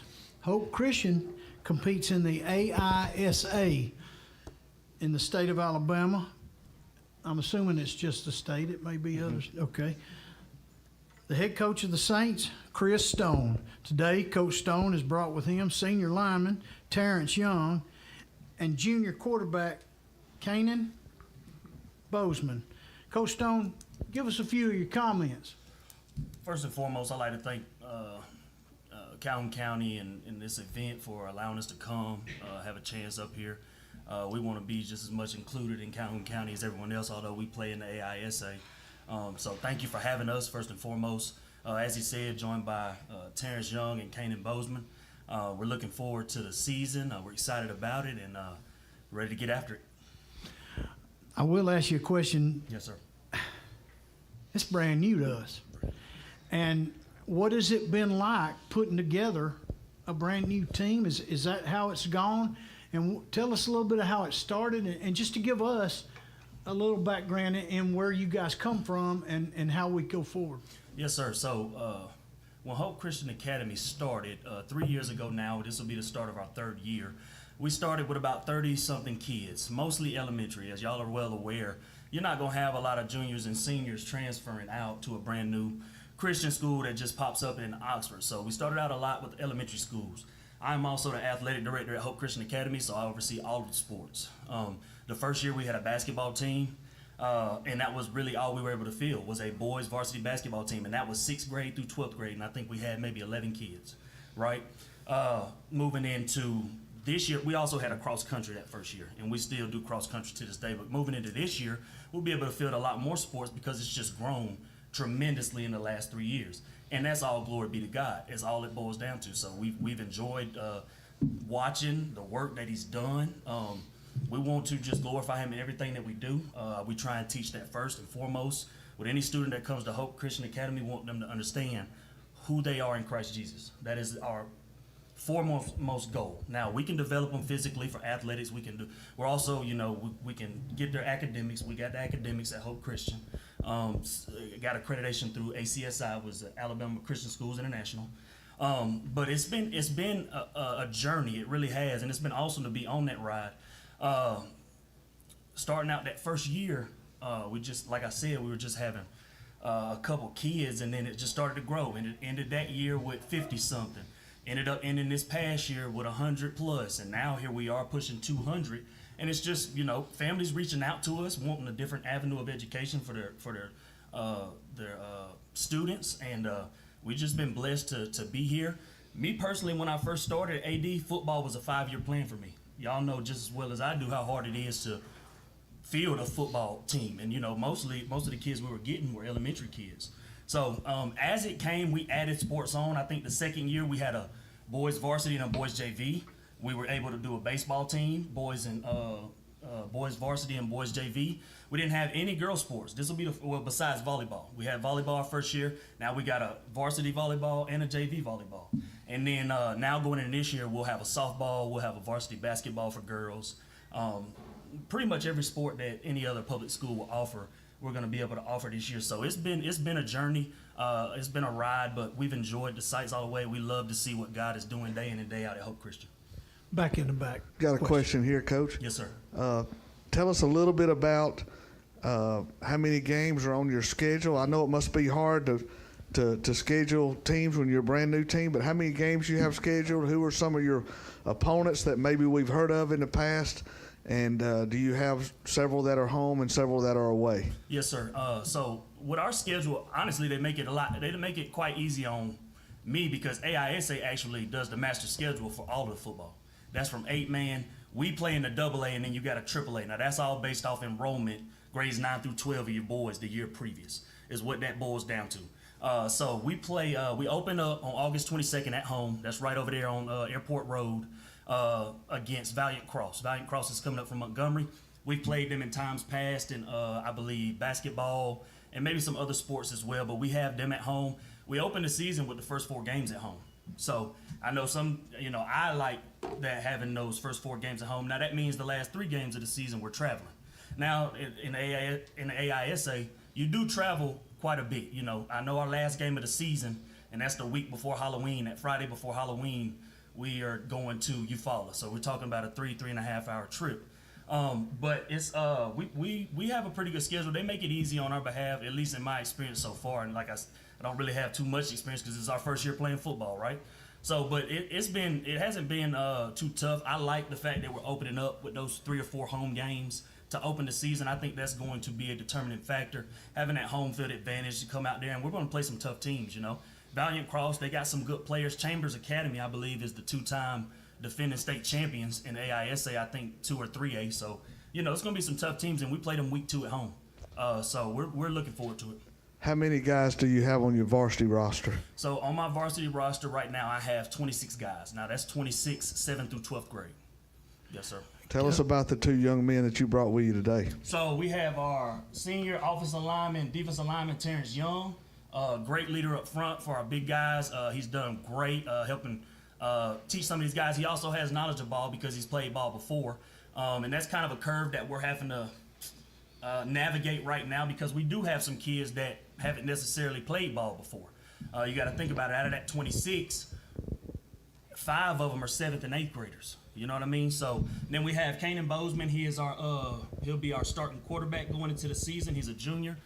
Great leader. Always brings the energy. He knows ball just like Terrence does. He's always helping to coach his teammates up. And those small little details. He's helping them to understand how to finish and things of that nature. So two very good leaders that I brought here with me today. Back in the back. So a lot of key words that we've heard today is tradition and building tradition, and we know that you've had great success on the basketball side already as a new school, but how do you transfer that winning and the winning tradition to the football side of your program? That's a good question. So I think that I think what it boils down to is the atmosphere in the community, the standard that's set starting in the classroom when they walk in the halls at 7:10 in the morning. Before we go to devotion every day at 7:30, it all starts there, all the way from the top of administration, all the way down to your PE teacher, all the way down to your elementary students. It's a family, it's a community, and what we do is, and you got to think about it, most of these kids, they play almost all of the sports there. I mean, we're just that small of a school. They play multiple sports, so they understand what that standard is. So now we just translate it over to a football field. Back in the back. All right, this question is for really the players, but Coach, you can answer it too. As players, with this being, a new thing for y'all school, what are y'all looking forward to the most? Like, is it the fans? Is it playing with your friends, your teammates? Or what would you say you guys are looking forward to the most being your first season? What our coaches have been stressing to us the most, which I think is probably the coolest thing, is that we're the first ever program. It was the first ever program for baseball last year. It's the first ever program for football. So our job is, of course, we want to go out there and win football games, but our goal is to set the foundation. So our successes this year, and if we accomplish our goal of bringing kids to Christ, glorifying God in everything that we do, if we go out there and we accomplish that, then we're setting a great foundation for the next 100 years of the school to come. Terrence. Like Kanan said, is setting a foundation. I got a question for you players. We talked about expectations and what you guys have been through, or in this early season. What are you guys looking for the most? Are you looking to bring other players into this program, or are you just looking to develop and do have the best season you can have? Well, I mean, there's new kids coming every single day. I mean, just this week in football, we've had like 5 or 6 new kids show up. So there's constantly new kids coming in, but we understand that we're small, and all we do is we're focusing on developing with what we got and trying to become the best we can with what we have. You want to add to that, Terrence? What's your expectations this year for this football team? To just be go out there and give it all we got and glorify the Lord. Yeah, because they'll probably remember you guys down the road. Hopefully for the right reason. Back here on the back. Yeah, Chris, just tell us about some of the players that we don't know now that might be household names, mid-season, and where they fit in, where they came from, and kind of give us a sense of who's going to be the guys that we're going to know more about later on this season. Absolutely. So you have, let's see where I want to start at. So you got some Nick Morrow. He'll be our starting running back. He'll also play some slot receiver for us. I mean, honestly, he's probably a utility player.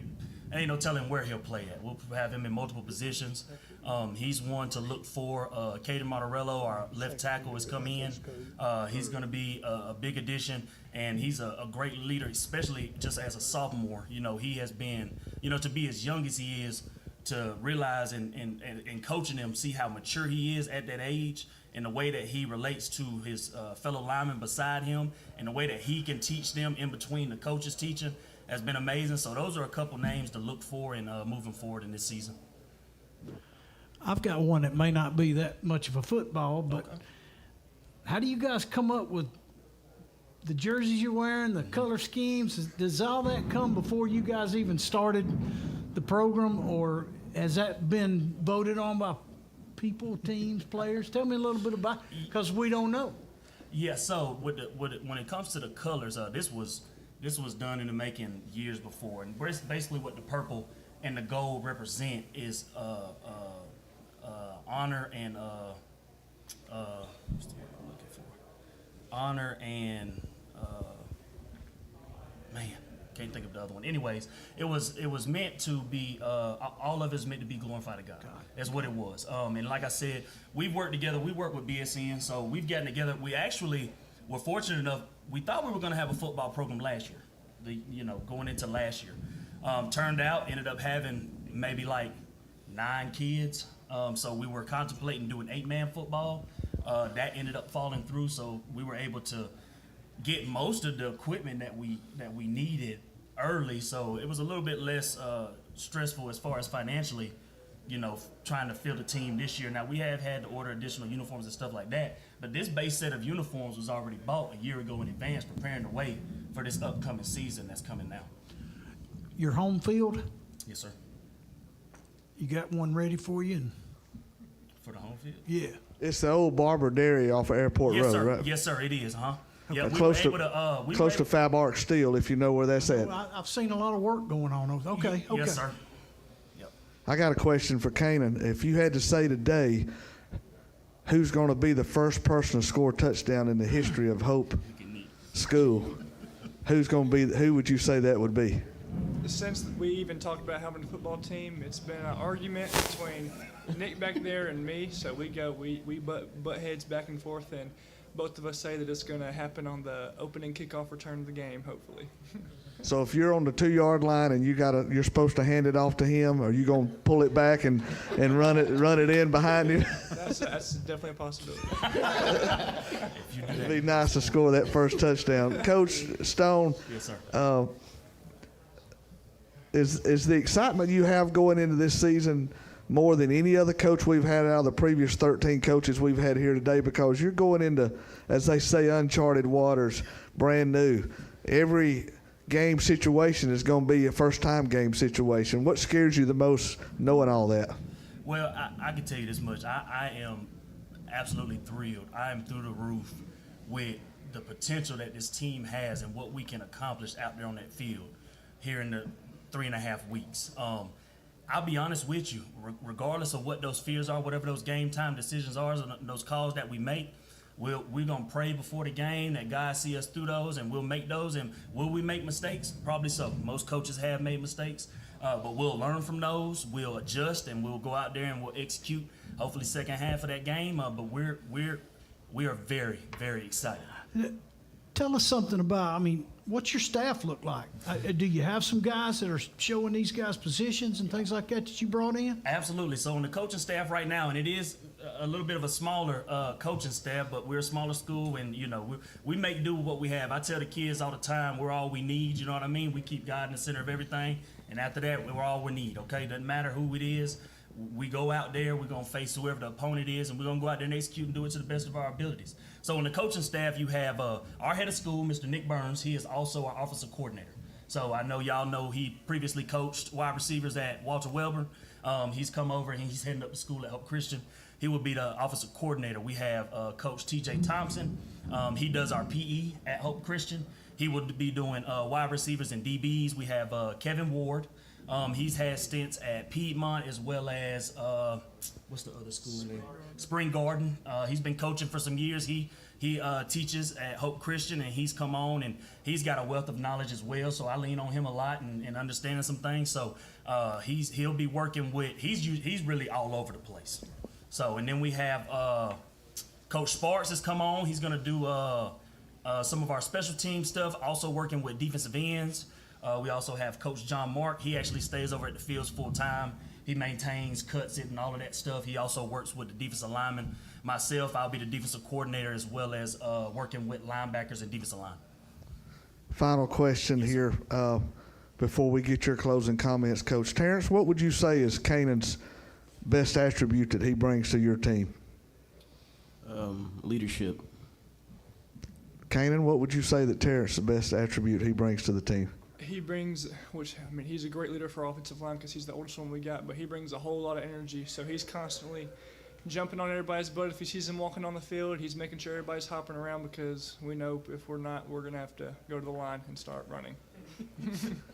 Coach Stone, before your closing comments and wrapping up our media day here today, if you had your pick, would you rather the first game be tomorrow or another 3 months from now to prepare for it? If I could get 3 more months, I'll take it. Look, I like to have that extra preparation. It'll be fine. But I can tell you, I have full confidence in these guys that if we got out there tomorrow, I think they could get out there and execute for sure. But I take the 3 months. Give us your closing comments and something else, anything we need to know about Hope Christian. Absolutely. So Hope Christian, I want everybody to understand, Hope Christian was built on the foundation of Christ. That is who we are. We don't want to be, just the school over in the corner. You know what I mean? We aren't in direct competition with any public school or anything like that. This is just a different environment that the kids may want to come. Different avenue of education that parents want to take that avenue. We work well with the city of Oxford.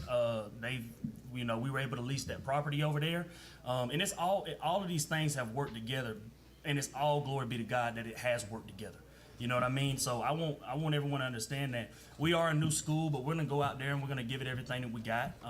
The standard is the standard, and I set pretty high standards for all of the kids, not even just the kids, the coaches, administration, any of the other coaches that I oversee as the athletic director. We're super excited and pumped about this season. We can't wait for August 22nd.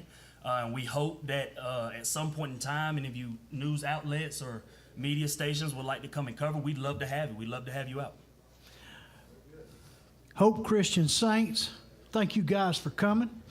That will wrap up our Calhoun County 2025 Media Day. And we just want to invite everybody to talk about the Calhoun County Quarterback Club and what we do. We're getting really excited. If you hadn't watched all day and you're not excited about football now, this is what Calhoun County football is about. Everybody that plays, public or not, we want y'all out there playing ball and we want to enjoy it. Thank you very much, and y'all have a great week.